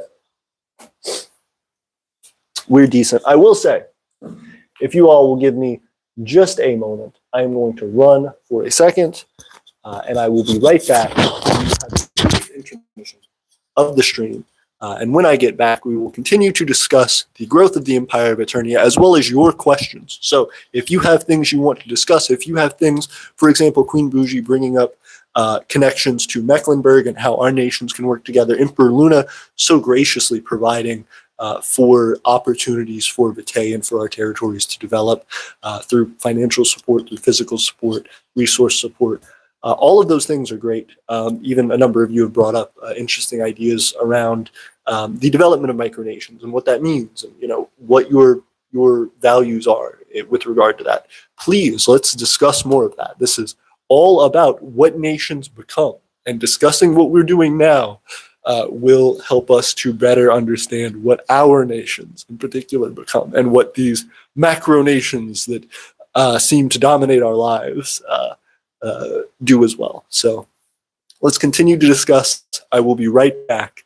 And when I get back, we will continue on our evolution, Empire of Aeternia, and this micronational community.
All right.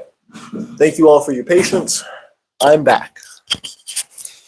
Let me reconnect here, and we will continue our discussion. Okay.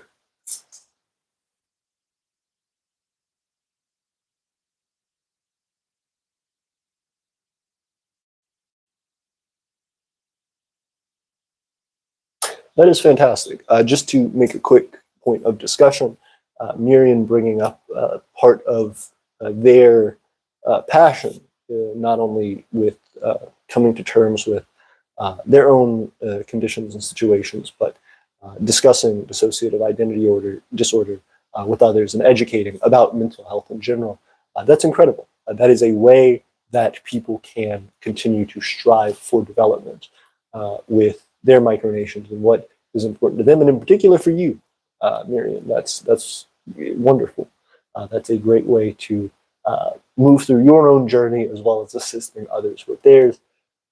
That's what making communities, that's what building support structures is all about. So I applaud you for that. That's amazing. In fact, we've talked about mental health here on the channel before, and just about how for any situation, for any community, for any group of people trying to make anything. People individually have their own mental health stresses and their own personal journeys to go on regardless, but trying to build any effort on top of that can increase the stresses and strains on anyone's mental condition. So that is something to think about as well, and it's great that you are pushing the cause and trying to get people to think a little bit more closely about their circumstances. So that being the case, to pivot a little bit and to discuss more, one of the things that we have been working on for quite some time as a nation, and something that has been a strain and a struggle for us to build on consistently, has been the expansion of our ability to produce things. So, we have our development in agriculture. We have our development in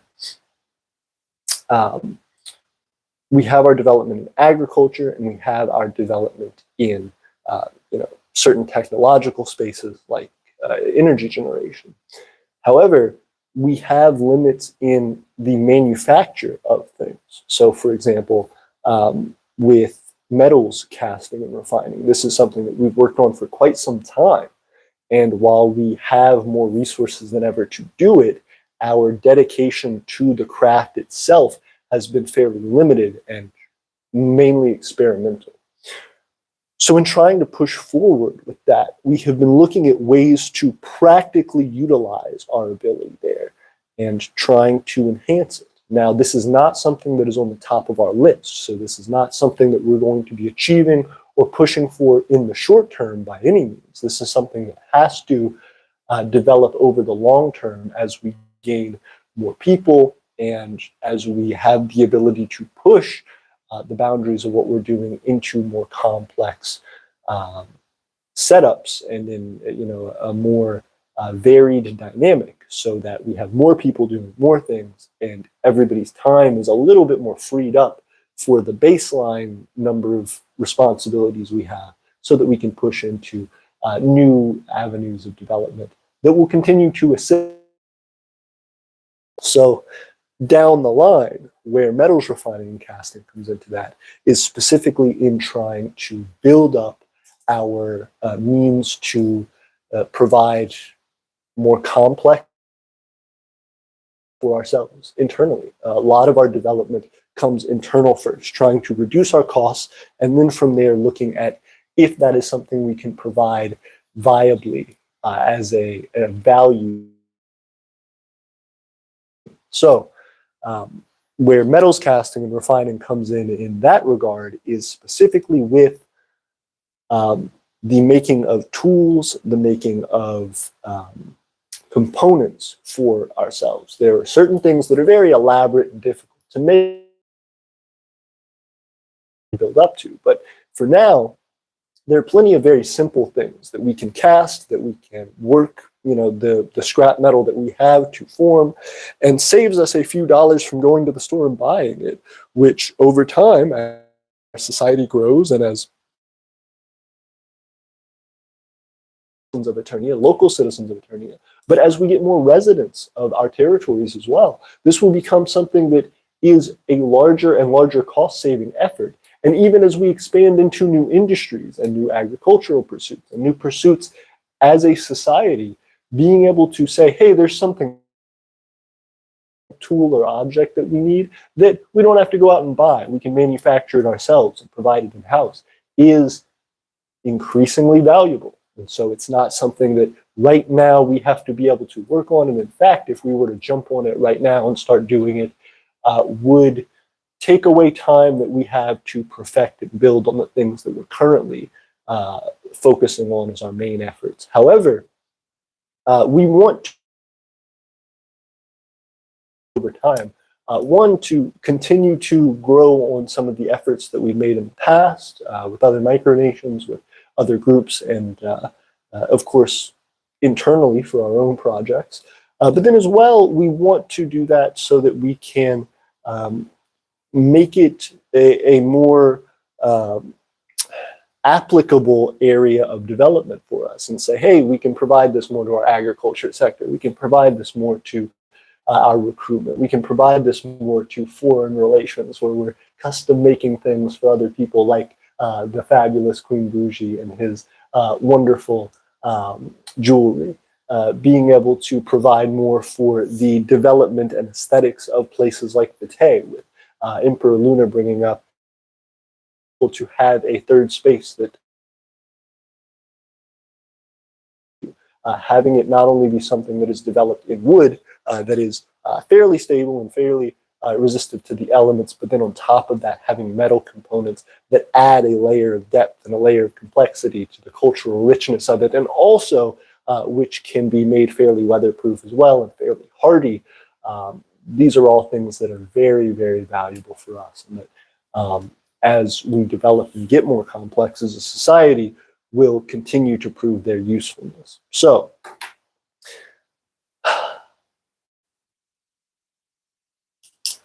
I will write this as well.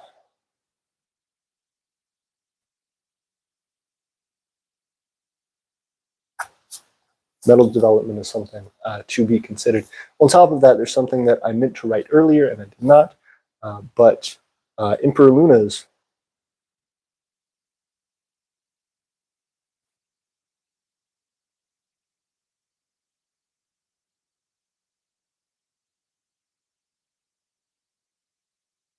grateful suggestion, a long bench or two for our development at Vitae.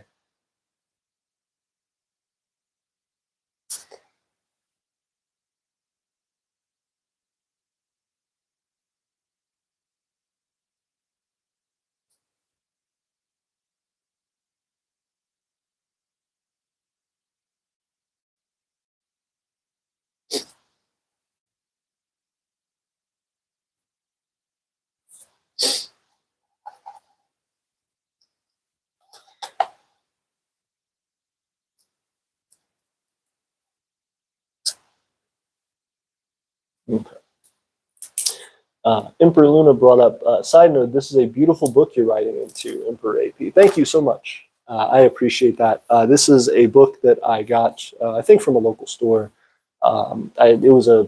It's a national brand store, so I'm not going to shout them out too much. I don't want to give them too much extra support, but I am always looking for things like this, things that don't, brand naming or something that's super specific to it. I really like things that are that let me imprint my story into them, that let me really define them as a part of Aeternian culture, a part of my personal culture, connection to my life. So this is something that has a fairly blank slate to it. I really like it. This is something that I'm going to continue with in the future. This was originally going to be the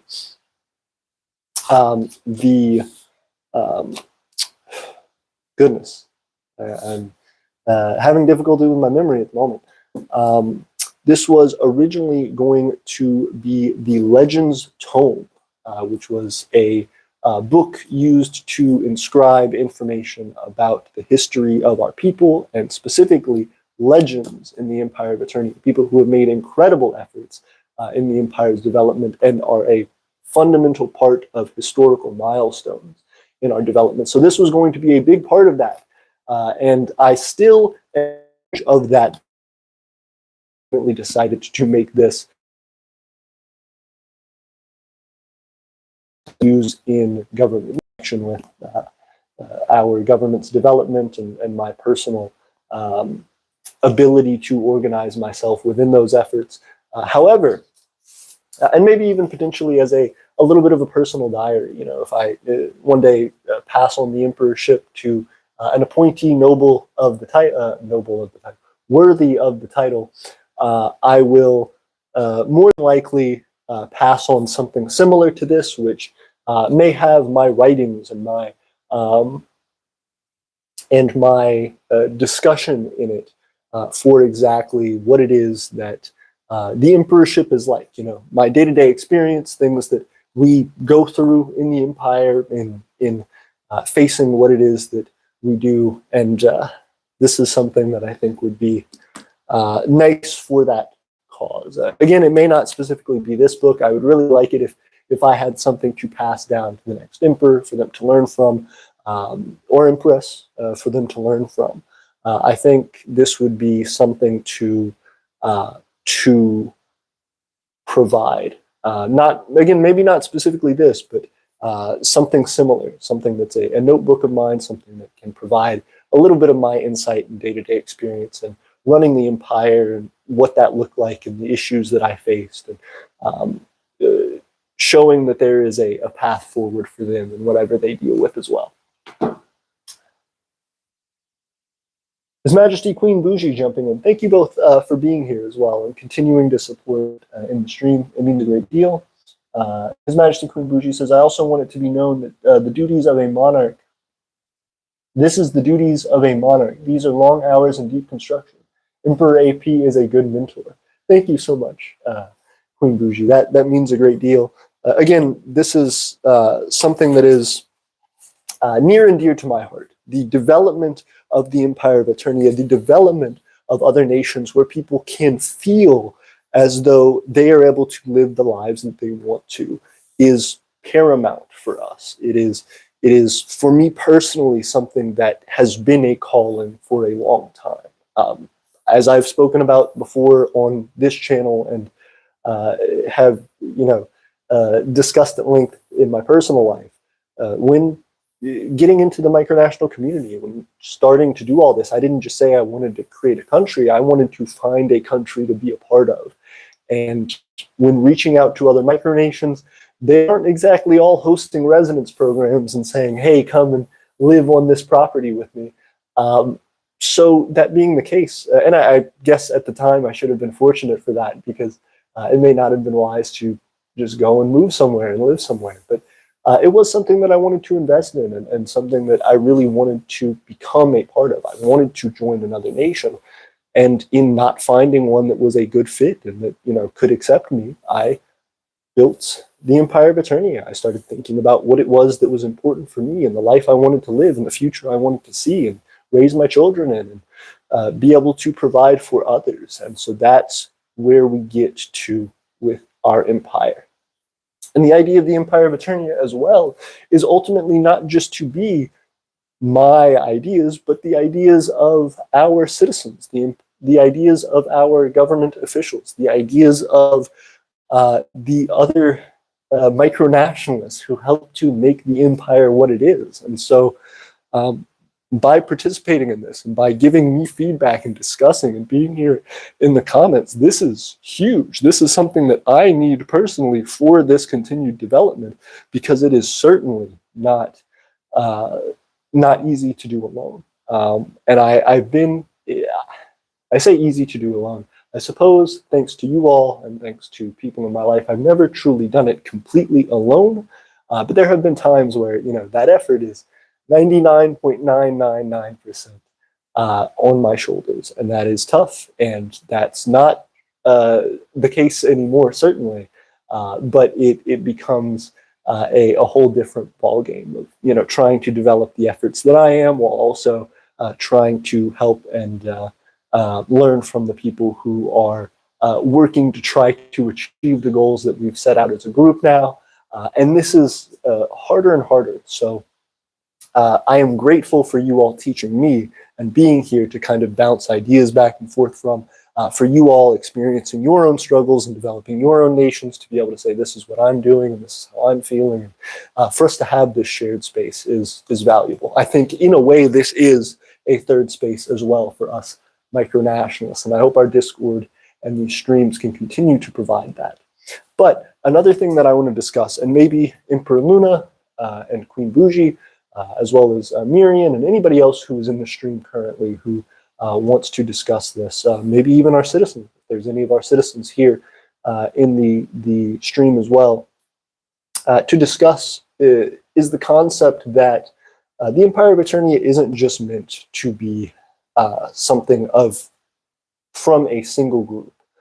The idea of the Empire of Aeternia is to be an empire, to continue to expand, to grow, and to encompass other groups and other organizations and other peoples who have developed something profound and have made and incredible impact on the world, and feel as though we can do so together more completely and in a stronger way. That by unifying, we have a platform to achieve something larger, and that by unifying, we each change in a beneficial way.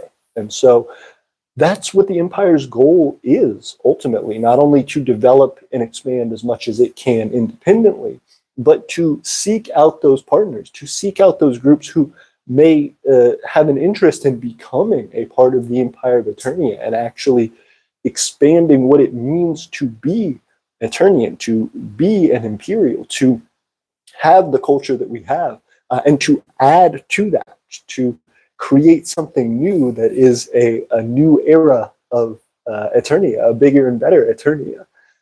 And that's something that I've been thinking a lot about, is as we continue to grow, I've expressed in the past that I don't necessarily think everyone should create a micronation. If you were trying to create a micronation for the purposes of simply cultural expression, or for expression period, or for personal entertainment and enjoyment, that is certainly fine, and everybody has the right and encouragement to do so. My personal encouragement to do so.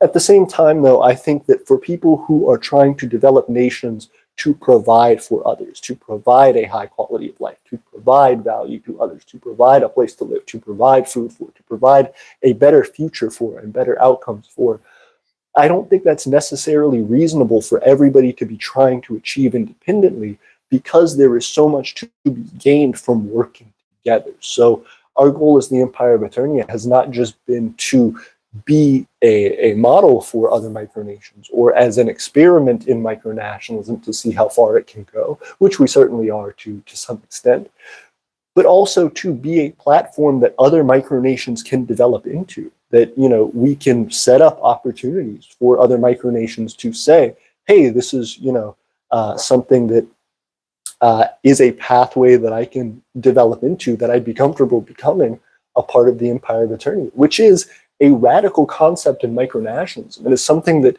kind of goes contrary to it, which is a struggle for us, right? To say, hey, other micronations should become a part of our micronation if, it suits both parties, is something that is not in the appeal of most micronationalists. Micronationalists created their own countries. They want to run their own ship. They want to be captain of it. And so why would I join another micronation and become a part of it to be under a different captain, for example? And I want to try and develop a means to show that that's not quite it, that there is a way to have still unique culture, still unique development, but that can come together under a larger umbrella, which provides resources, which provides the opportunity for future growth that comes with being a part of a larger empire, and that yet that empire in turn is fundamentally changed by its new constituents, by the groups that become a part of it and make it what it is, that we are seeking these other groups to help improve us and to help make us a more diverse society and to help make us a more complete society, so that we can reach other demographics of people, so that we can reach other geographic locations and communities. And so that in building on our numbers, like our literal population, we are also building on our culture. We are also building on our opportunities. We are also building on the skill sets that we have, and the different intelligences that we have, the different means that we have, and the life experiences that we have, to say this isn't just one group of people that grew from one start and developed, but this is many different groups of people from all around the world who came together to believe in and make and shape the specifics of a future that they want. And that is how we unite the invisible and achieve the impossible. We make all of ourselves visible and our needs met by pushing forward as a unified force for good. And that's a struggle, but I'm curious to see your thoughts.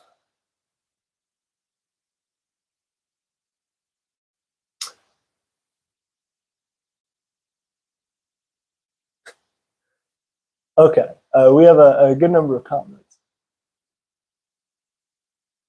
So first, let's go back to Emperor Luna. Emperor Luna says, I agree, Queen Bougie. So many monarchs emphasize the wealth and power without remembering the absolute weight of responsibility and their obligations they have to their people and nation.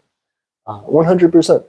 It is very tough, and I am grateful to be among so many other like-minded micronationalists who support my efforts in that, and the people of Aeternia's efforts in that. And also, I am grateful to watch that development in all of you, to see the contrast that micronationalism provides to the macronations of large. So,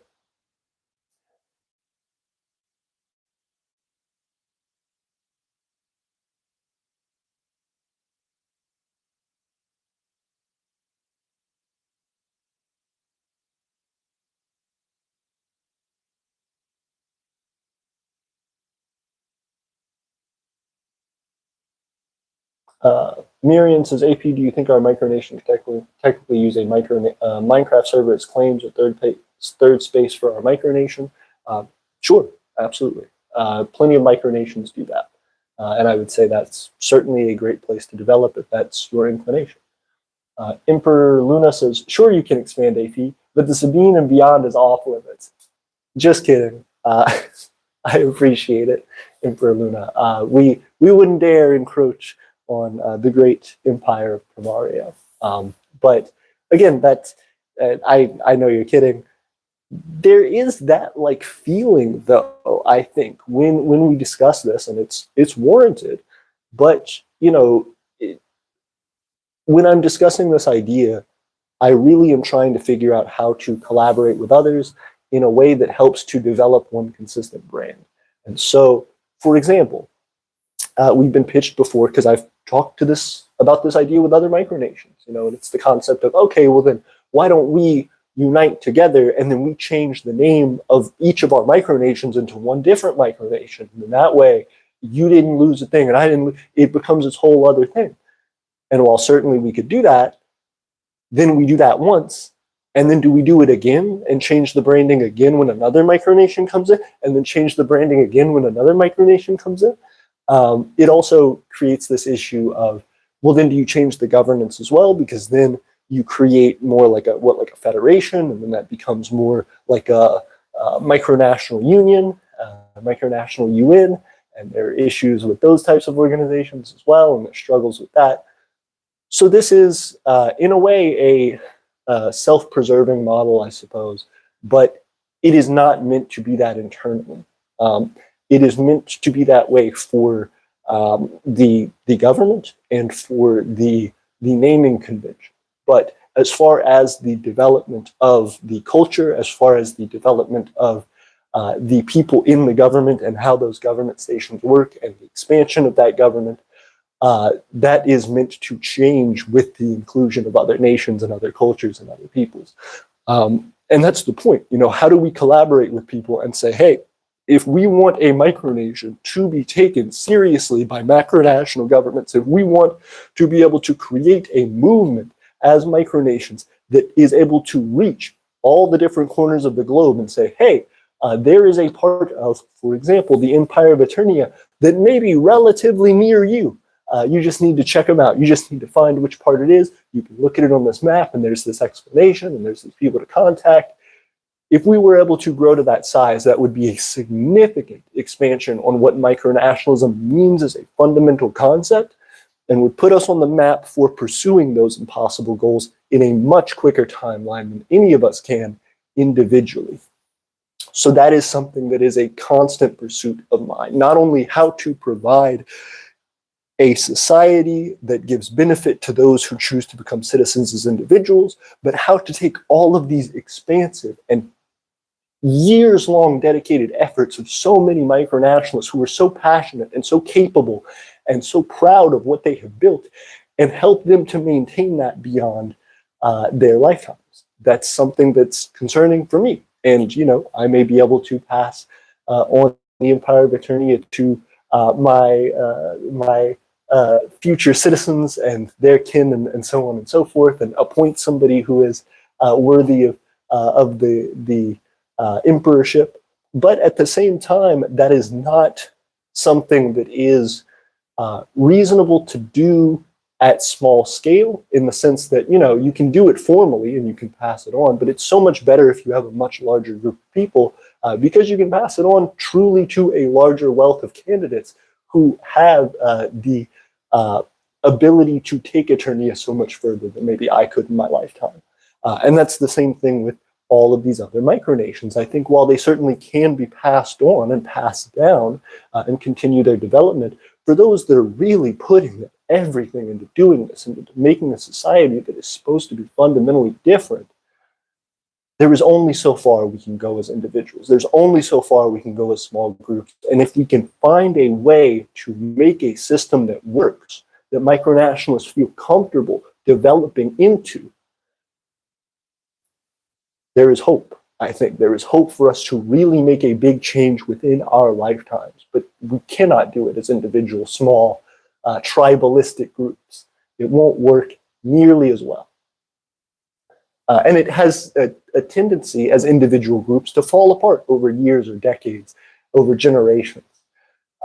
So we try to develop our own means internally to continue that, to create culture, and to create economic benefit, to do all of these things that make it more likely for the next generation to continue the steps of the empire and the direction that it goes. But there is no guarantee of that. Once my generation passes on, it will be entirely up to the next generation as to what they choose to do with the Empire of Aeternia and how far it's gotten. And I will have no control over that. And so I think it's paramount that micronationalists, people who really believe in the idea of creating a new country for the purpose of providing a better life for the people involved in it, be the people who run the Empire of Aeternia and other micronations in the future, and the people who carry it on in a way that is well designed for it, in ways that maybe I can't even see at this point. It's important, and I want to figure that out. So, Miriam says, even if I run a diarchy, I allocate power in our constitution to the cabinet to our Kron Frasa, parliament, and chancellor. Very cool. Malison says, silence the people and take their wealth. Malison, that is exactly how we got into this problem in the first place. We're not repeating the macro-national solution. Emperor Luna says, I agree, Miriam. To delegate and specialize responsibilities to a cabinet or legislative branch is absolutely important, not just for democracy or the greater good, but for a leader's own sanity. Completely agree. Emperor Luna says, I reign and have additional less than constitutional powers on account of our tiny population, but I still delegate a great deal of actions to the Imperial Senate. Miriam says, that's actually cool, Emperor Luna. Yeah, absolutely. I think the sophistication with which other micronations have their governmental development is very impressive. In particular, Primario is one that is a great example of that. You balance this small-scale need for monarchy with a constitutional provision that supports structural stability, and also a democratic system of values that I think inspire your people. And again, that's just from our conversations. I can't imagine what it is like to be a part of it. Emperor Luna says, the world would be such a dream if our respective nations grew to such an extent that they effectively border each other, not just for Primario and Aeternia, but other micronations able to interact directly.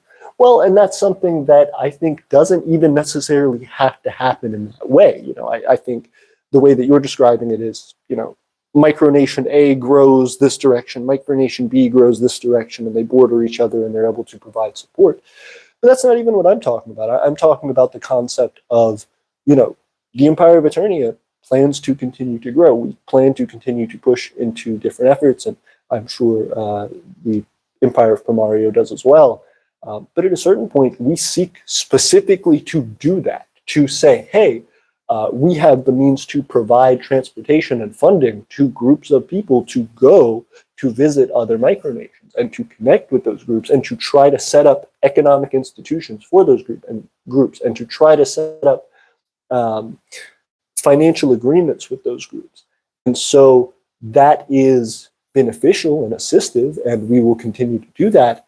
but it's limited because those are fundamentally different groups to ours. And so if those groups had some arrangement with us, if we could become one nation that is just spread out, one empire that is spread amongst many different states and territories, regions and cultures, then it's not, hey, we're these different groups that need to arrange with each other to coordinate what's going to go down and how it's going to go down and who needs to meet where and how and what the agreements and circumstances are and what the designations of all of that is for each individual interaction. It is one overarching managed system that has the equipment and ability to provide resources on a large scale and that can network. There's a term called the economies of scale, which provides benefit based on the size of an economy, the ability for you to manufacture, in a huge factory of light bulbs, or a factory farm is a bad example, but a good example, in that it can provide a lot, but it does have many downsides and issues to correct in its way of going about that and achieving that. But the concept of being able to provide for a large scale for a lot of people means that the efforts individually are much smaller. Not everybody's having to make their own light bulbs. There is a place that makes light bulbs that everybody can get them for a fairly accessible, in a fairly accessible way. Now, currently that's driven by profit, where, the reason that you build the big light bulb factory is because you can make money off of each light bulb and people are going to pay you to do that. However, in a system that is very diverse and it's very spread out, and that has specialized focuses and that has a funded distribution network for that, that is collectivized, it doesn't necessarily have to be off of profit. It is managed. It is, hey, this is an economy where we see where different resources need to go for the development of all of these territories, for all of these places. And so if you want to make strong developments in your region and in your area, the rest of the empire can provide you the resources that you may lack to do so. And then vice versa, you have your specializations and your abilities and your skills that you naturally bring to the table anyway, to be able to provide those in other places that may need them most. And you would be directed toward that and saying, hey, these are the groups, the territories in the empire who desperately need help. This is what they need. And this is where your brand of culture, this is where your brand of ability comes into play. This is how you contribute to the rest of the territories. So I think, yes, having individual micronations that grow closer to each other can be valuable and will provide value. For example, we are nearly neighboring with a group in Mississippi, the Kingdom of Arcovia, that is relatively close to us, within a few hours. And so that being the case, we can certainly connect more with them, but there is still always a limitation because of the fact that we are two different nations. There's always going to be a lot of trying to figure things out and specifying the details of agreements and trying to hash out the allocation of resources and trying to, communicate over limited communication channels. If we were, theoretically, one nation that operated multiple territories, those territories would be able to run and support each other in a more efficient way than could be justified in any other way, in any other sense. Miriam says, I would love that. That honestly sounds so cool. I wish I knew how to organize that kind of stuff. Emperor AP, what if in the far future, Aeternia sets up Floridian territories? I'd be there in a heartbeat. I'd live there in a heartbeat. Miriam says, honestly, I'm not a fan of for-profit incentives, since that if it balloons too much can result in price gouging and corporate greed. Agreed, absolutely. So, for example, Miriam, you brought up, what if the empire has Floridian territories? I would love to move there. That's a great idea. And ideally, if we continue to grow and continue to be able to finance it, we would just eventually do that ourselves. However, the goal is, if there is a micronationalist, or not even a micronationalist, it could be a citizen of Eternia, it could be anybody. But let's say it's a micronationalist, because these are the people who are already putting their efforts toward gathering the resources necessary to make something like this possible. If a micronationalist says, hey, I have a property here locally, or I rent here locally in Florida, and I'm doing these different things, and I am somebody with a mindset to create a nation. I'm wanting to expand that.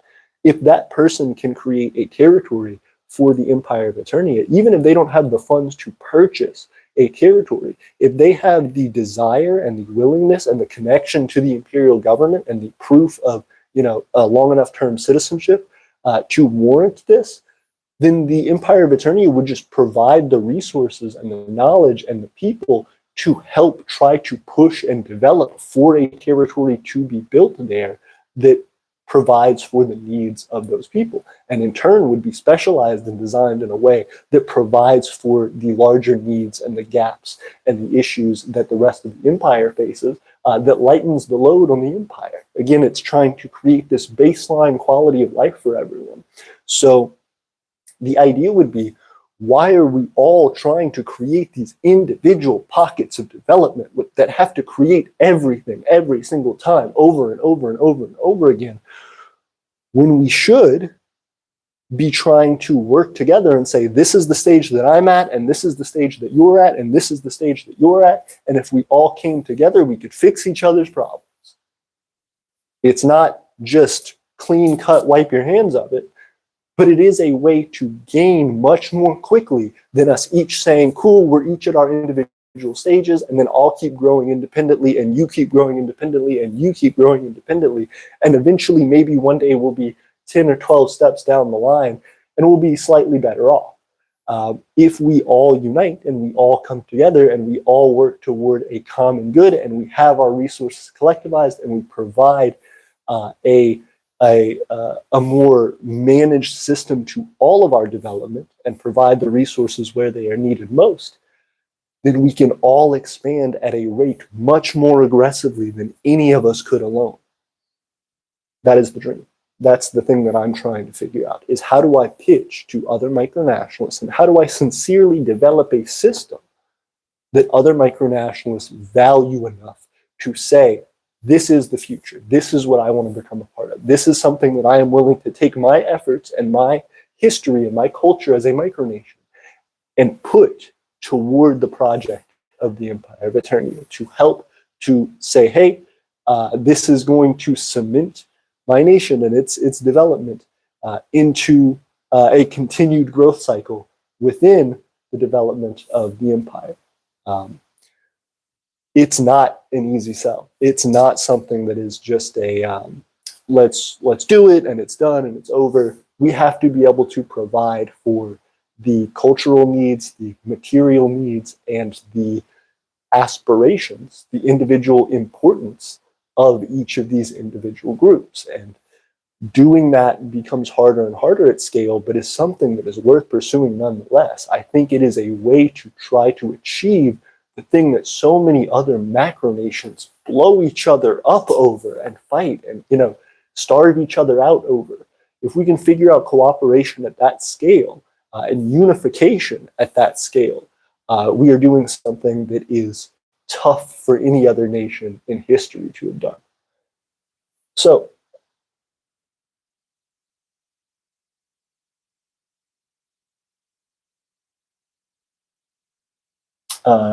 unknown user says, do you have any ambition of sovereignty for your future? I suppose it depends on what you mean.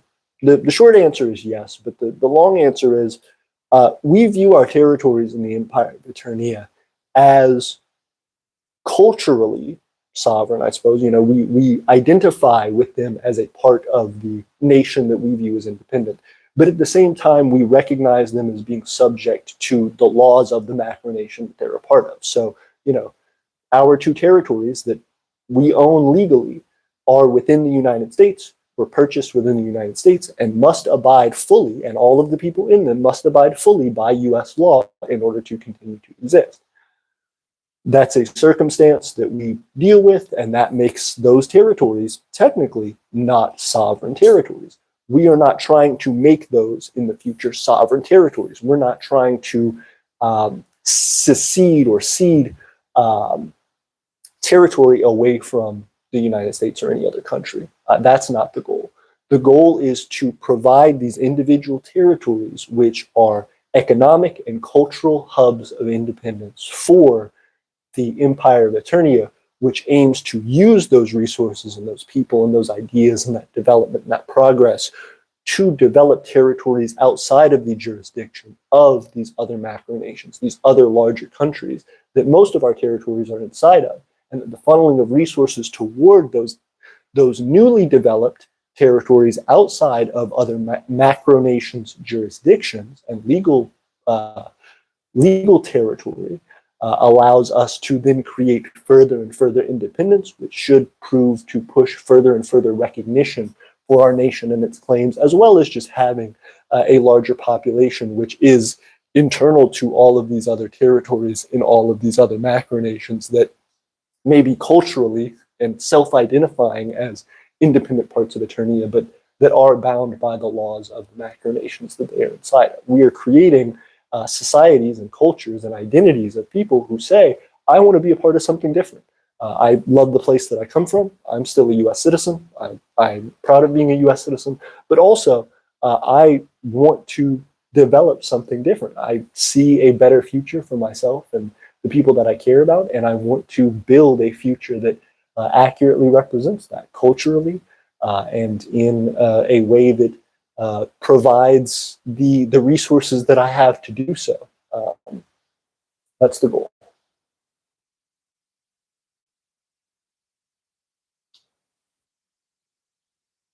But that's a great question. Also, 9 viewers, thank you guys for being here, and thank you guys for liking the video. It helps to bring in more people to this serious conversation about not only micronationalism, but about what the world is fundamentally, and what it is that we're doing for it, what it is that all of these nations are. Emperor Luna says, it helps Miriam, the Imperial Senate does not always operate harmoniously. Despite the fact that we are all leftists, there are disagreements and miscommunications that take place. This happens in many circles. I know this is a conversation between Emperor Luna and Miriam, but that is something that happens consistently in all different organizations. There's a lot of disagreement and infighting, and that's the way it is. But it is a noble cause nonetheless, and worth pursuing.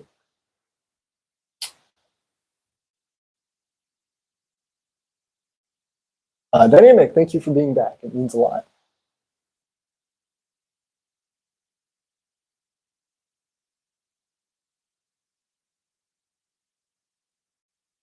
Emperor Luna says, we do, Miriam, and I'm still very much working on it. Very cool.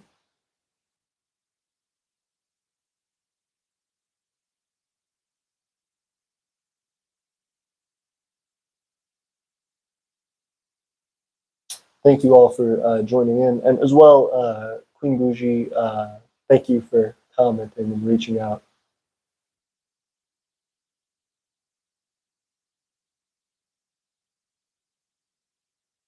But let me know what that means for you all, I suppose. Is there a circumstance in which you see that being a functional development? Is there any chance or any future that you see for the inclusion of your micronation or other micronations into a larger system, into the push for one micronation or a few micronations to make the jump and make the development of being, large regional efforts to then large, geographic efforts to large, worldwide cultural, economic, political movements to really carve out unique national identities. This is something that is ultimately, I think, the goal of realist micronationalists, to say, hey, I want to be recognized, I want my micronation to be recognized by these other macronations. And I think that doesn't come without many generations of development, and even then there are macronations that have much larger claims and much more serious development than any of us can claim at the moment. who yet still get those rights and those identities and those validations clawed away by their neighbors and by their allies and by the people who supported them at one point and then turn their back, and everything goes away. So for us to hope to pursue that in a much larger way and in a much more serious way, I think we have to find a way to unify. I think micronations can't just be many disparate tribal elements all saying that we're unique and we're different and we're going to pursue that independently. And it'd be cool if we can work out, but if not, oh well. I think if we're really going to make a change and be able to provide at a large scale for people, it has to be something that is more centrally managed. It has to be something that is, providing and distributing resources communally, and I guess in a supportive and pretty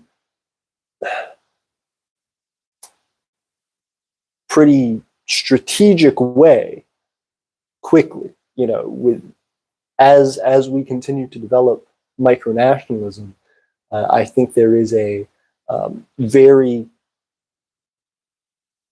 there's a very hard ceiling that we will hit as to our further development, simply because of the prolonging of ideas. How many generations can what you hope your micronation to be exist practically and be carried on by others? And so if we can unite and we can come together to make our movements larger and make our nations larger, and really drill down on what those fundamental ideas are and build up populations that are large enough by uniting and getting people who we trust and who have built trust in us through becoming a part of our communities to put their trust in others and build up one larger community, that really can provide a significant benefit and a significant more authority and economic ability and overall progress in a much shorter period of time, which can allow those ideas to outlast and to be successfully transferred over to the next generation, because they see the value. It's already been established. It's already provided for them and their families. So now all they have to do is continue and expand it. Also, thank you all for being here. We have 8 viewers now. It means a lot. Let's see.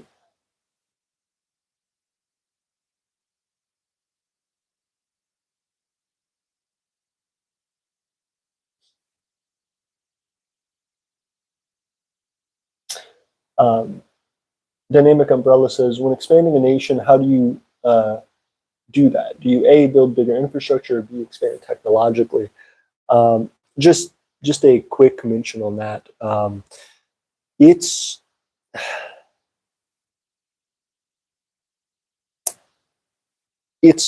neither really. Like the way that you build up a micronation is not one or the other of those. It comes from a well-rounded development of your current position. That can be, in some circumstances, infrastructure, some circumstances technologically, but it's all going to be at the scale that you're at, and that all depends on what things are growing for you. So that's a very large question. I don't think either of those really encapsulate it. You can't just pick one or the other and say this is what will provide for us. But that being the case, I was really hoping to get some more discussion on this, and I feel like I haven't heard from our community very much on it. I don't know if that is something that is of interest, and if not, it's certainly heartbreaking, because I really do think that it is the way for micronationalism to grow, and to grow in a way that within our lifetimes can provide the benefits that so many people are struggling without. And I especially in the latter half of the stream, in the last, even the last 20, 30 minutes of discussing this, really am hoping to get more ideas on that, not just in how our nations grow and develop, but specifically, how do we unify? How do micronations put aside their individual development for a collective end. And I don't think anybody, I can't say anybody, I don't think many people in the micronational community really want to do that. I think it's much easier to say, well, this is my baby, this is what I built, I'm not going to let it go for anything. And that is tough. That's tough to deal with. It's understandable, but it's something that I think can't last forever. I think by trying to hold on to something as fragile and as fleeting as our personal cultural development, we will lose to the test of time, and we will ultimately see all of our work crumble away from us. It is important that we enshrine that in future generations by building systems that can be adapted in mass at large scale, and that other micronationals who cling so tightly to their held beliefs see the value in it and see that their beliefs are aligned enough to push toward that cause with all their hearts. I'm not saying that that is something that gets an answer overnight. I'm not saying that that's something that has a complete solution right away. But I am saying that this is something that requires our efforts, our combined push, our thoughts, and our sincere dedication to understanding as a concept. Because this, in theory, is one of the major hurdles, one of the major filters for micronational development. If a micronation cannot convince other micronations to join it, to become a part of it, it has a limit to how far it can grow. And that is tough. I really don't know the solution to that. And I think if we don't start discussing it, we won't get very far beyond it. So let me check to see what the life of my phone is.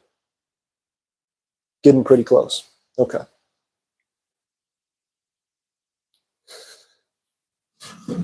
So it's also 9:31. I will sit for a few more minutes and see if anybody has any more suggestions on this topic in particular. I really would love to hear somebody's thoughts on it, but if there are none, then I will take my leave shortly. I think that hearing these ideas from others and hearing what it would take from others to sincerely put their efforts and the efforts that all of their other citizens have developed to another cause is something that needs to be talked about. It's something that needs to have some sort of clarity shown on it, because we as individuals don't live forever, and our efforts in development and our push toward community and toward greater heights for our economic ability and for the future that we hope to see isn't something that we should leave to chance. It isn't something that we should gamble with. I think we've all done a certain bit of the groundwork for a future that is better than the one that we have now, simply by taking the reins of that future and saying, well, if nobody else is going to build it, then I'm going to start with my hands, and I'm going to start putting it in the way that I see fit. And that's admirable. I think that's kind of the foundation of why anybody starts a micronation, even if it's one that is simply for pure entertainment or for, cultural expression, political protest, or whatever it may be. I think everyone starts with this idea of, I want to take things into my own hands to start building. I want to start doing something. I want to make something. And once you do, the question is, what will you do with that? Because it is, unfortunately, the things that we build do have an expiration date. They do have a shelf life. They will inevitably succumb to something. And so, the point of the Empire of Aeternia in particular is an attempt to build something that can last as many generations as possible, ideally forever. That is why we are trying to unite the invisible to achieve the impossible, the civilization that can be ever improving, that can be everlasting, that can provide a future that is an inspiration to those that exist now, to help propagate it and to help improve it such that it is carried on by the next generation and changed and modified for their needs and continuing on. So that's something that is to be considered.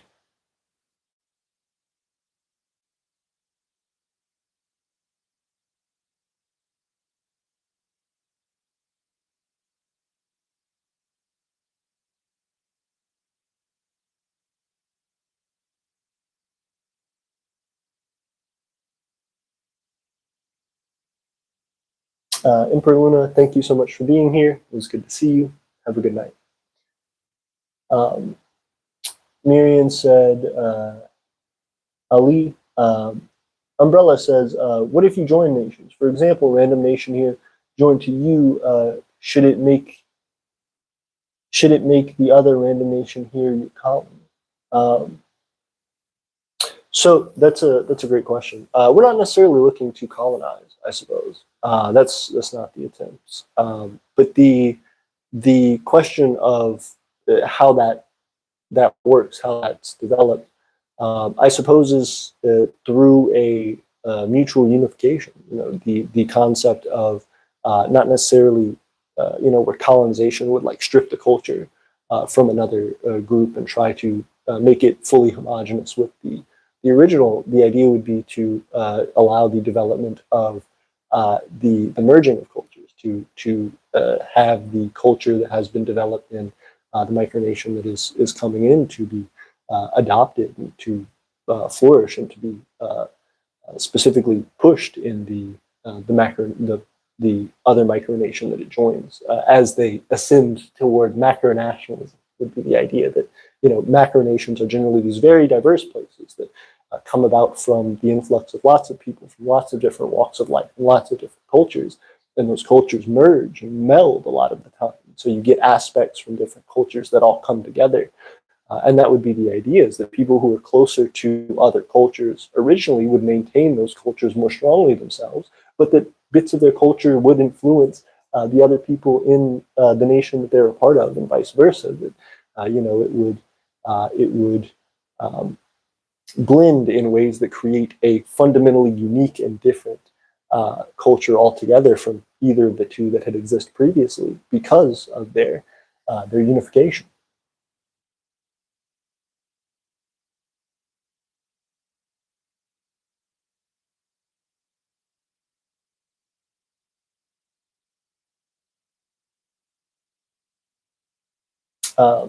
Queen Bougie brings up Emperor AP. I believe you're on the right track with starting the conversation around it. Then once support builds, start a council and give leaders another mindset, and we'll mix. That's a good point. Trying to find a way to bring these different leaders together, I think, is important. Is something to discuss. The big issue is I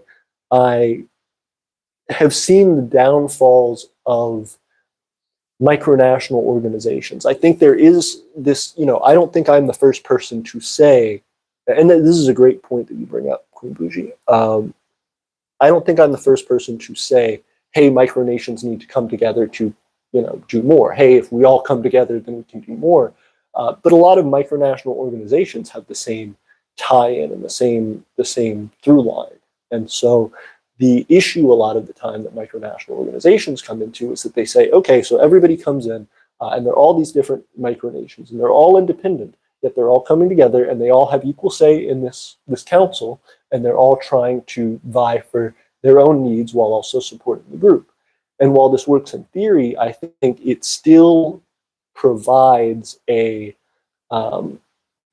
means for each of these micronations and an incentive for each of these micronations to say, well, yeah, I'm a part of this larger group and that's great and I want to help out, but also I still have to think about myself and my nation. And so we're still going to do what we need to do for ourselves and then try to provide, if it's convenient for us, to these other nations. And so a lot of the time that heavily restricts what we do, because each thinks of themselves as an individual part that then comes together to make a whole.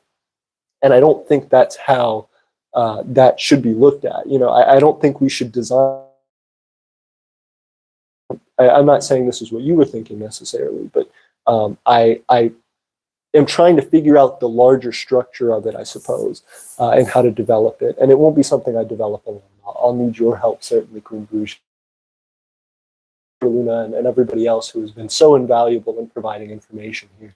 But just trying to think about that, there is this like immediate incentive, at least in my mind, to say, let's form a council, let's get everybody together, and we'll all share our ideas equally and openly, and it will be a way for us to all have advice and still all come to the table. And that works for conversation, and it works a little bit for building, but it is very bottlenecked. I think in order for true expansion, for a micronation and a group of micronations to come together and form a nation that is much larger and expansive than any micronation that's ever existed, which would be the ultimate goal of this, is to do so by actually giving up these individual nations' sovereignty to create a larger blanket nation, to create something, all-encompassing, that is everyone pushing 100% toward this one larger national identity for that person. And I don't know how to do that because you still want to maintain each of these cultures, but the actual hierarchy of it, the actual design and development of it, to push those efforts and to unify in a way that means, hey, I am guaranteed certain things by giving up certain things, and I am giving up these certain things to be guaranteed those certain things. Allows for this acceleration. It says, the fold, I'm willing to become a part of something bigger. My nation is willing to combine underneath this thing to become something much larger. And yet that is going to provide us additional resources. That's going to provide us additional authorities. That's going to provide us ways to, while also providing this, again, much larger whole. Ooh, that's a great point. So first off, Fred joined in. Thank you so much. High Noble Fred, excuse me, Envoy Fred. Thank you so much for being. What should we do with my small population? That may be a question for another stream, unfortunately. I want to read through these, and then I think my internet connection is causing me trouble.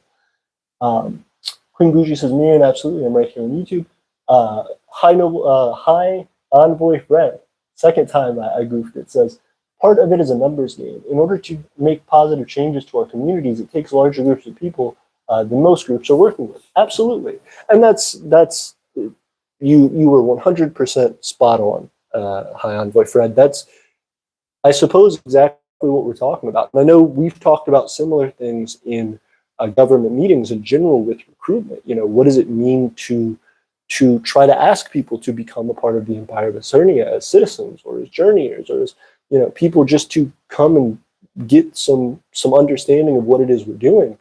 And I think the thing that we offer of value, the thing that we're trying to provide as we grow especially, is that the concept that we aren't just trying to be one niche thing. We're not just trying to say, hey, we're going to provide just food, or we're trying to provide just this or that. We are ultimately a distribution network. We are a way to connect all of these different resources in a way that has a centrally managed system, so that it isn't just, like you're saying, like these small individual groups who are trying to do what they can, but it is one large network system that is able to provide massive amounts of resources at a time to achieve to solve problems and achieve solutions very, very quickly with rapid response rates. That's the dream. And so how we get from here to there is through efforts like yours and through the continued thinking on this. We've talked before about the concept of explaining what it is that a nation is, to people who aren't familiar with micronationalism, what it means that we are trying to develop a country.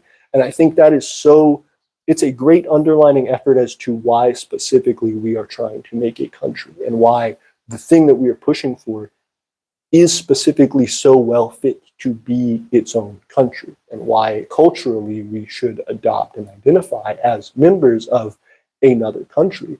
is because there aren't many other things, if any, that can do at the scale and at the precision that a country can do in providing those distribution networks, to be able to say, hey, the goal isn't to just provide one thing at one time.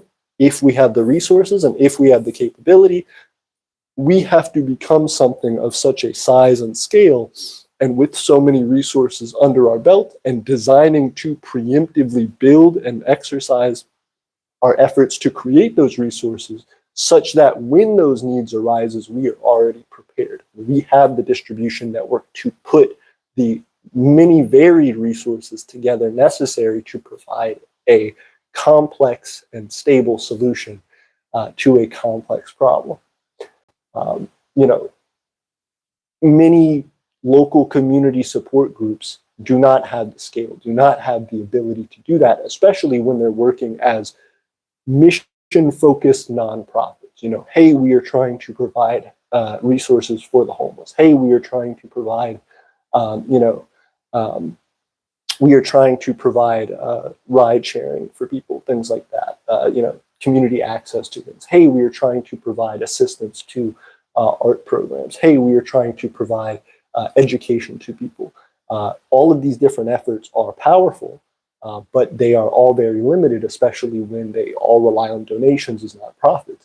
Being an organization and a country, an empire that has all of these different components in it and can connect to each of those pieces of the community that are outside of it, so that we don't have to reinvent the wheel every time, but we can still say we are trying to make money. We are trying to develop businesses underneath us, and we can use that financing and the resources and connections we have with the community to create these massive efforts where needed to accomplish things, is unlike any other organization. Countries do that exceptionally well, and that is the reason for them to provide that large swath of benefits to their society. And sometimes they get greedy and cruel and don't do that, or they provide them to the people who already have way too many resources, but they're good at doing it. And so we need to be able to design a government and a country and a society that can do that for the people who need it. And that's our goal. Unite the invisible, achieve the impossible.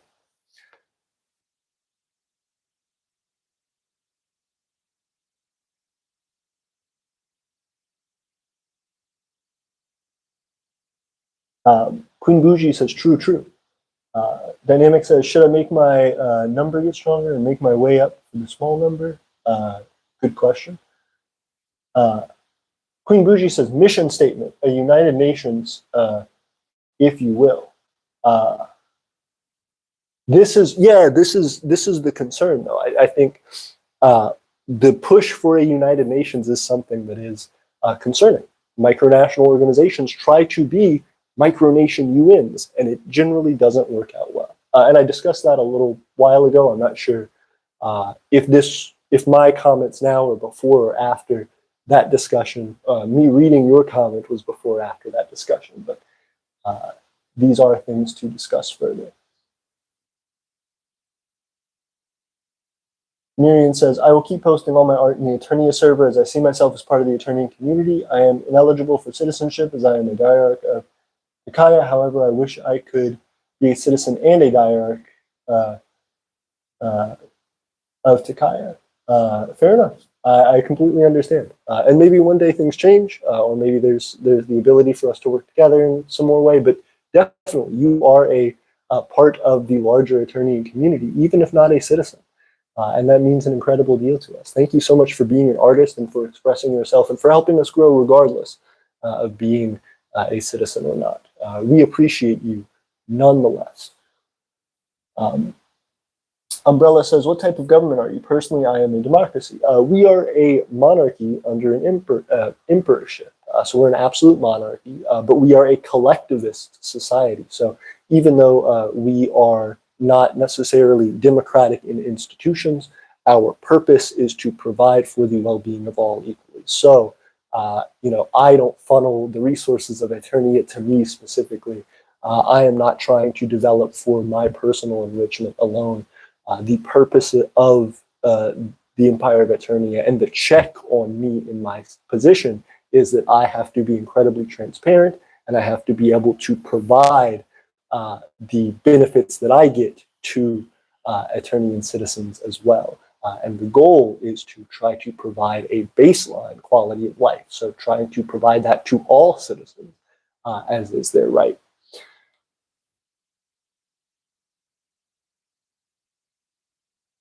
It says, that is correct. Aeternia seems to be an empire with a monarch. That is correct. Unknown says, thanks for the previous correspondence. My phone died. I am from Germany, by the way, and have seen from the very beginning, so to say, the inception of Aeternia. Oh, well, that's incredible. Thank you so much for being here and supporting us. Please continue to reach out and continue to talk to us. If you want to learn more, I'm not sure if you have your own micronation or if you are interested in micronationalism, but please reach out at eternianempire@gmail.com to correspond with me directly, or you can join our Discord server, in which the link is in the description. And also, just feel free to check out our website as well. We have lots of ways to contact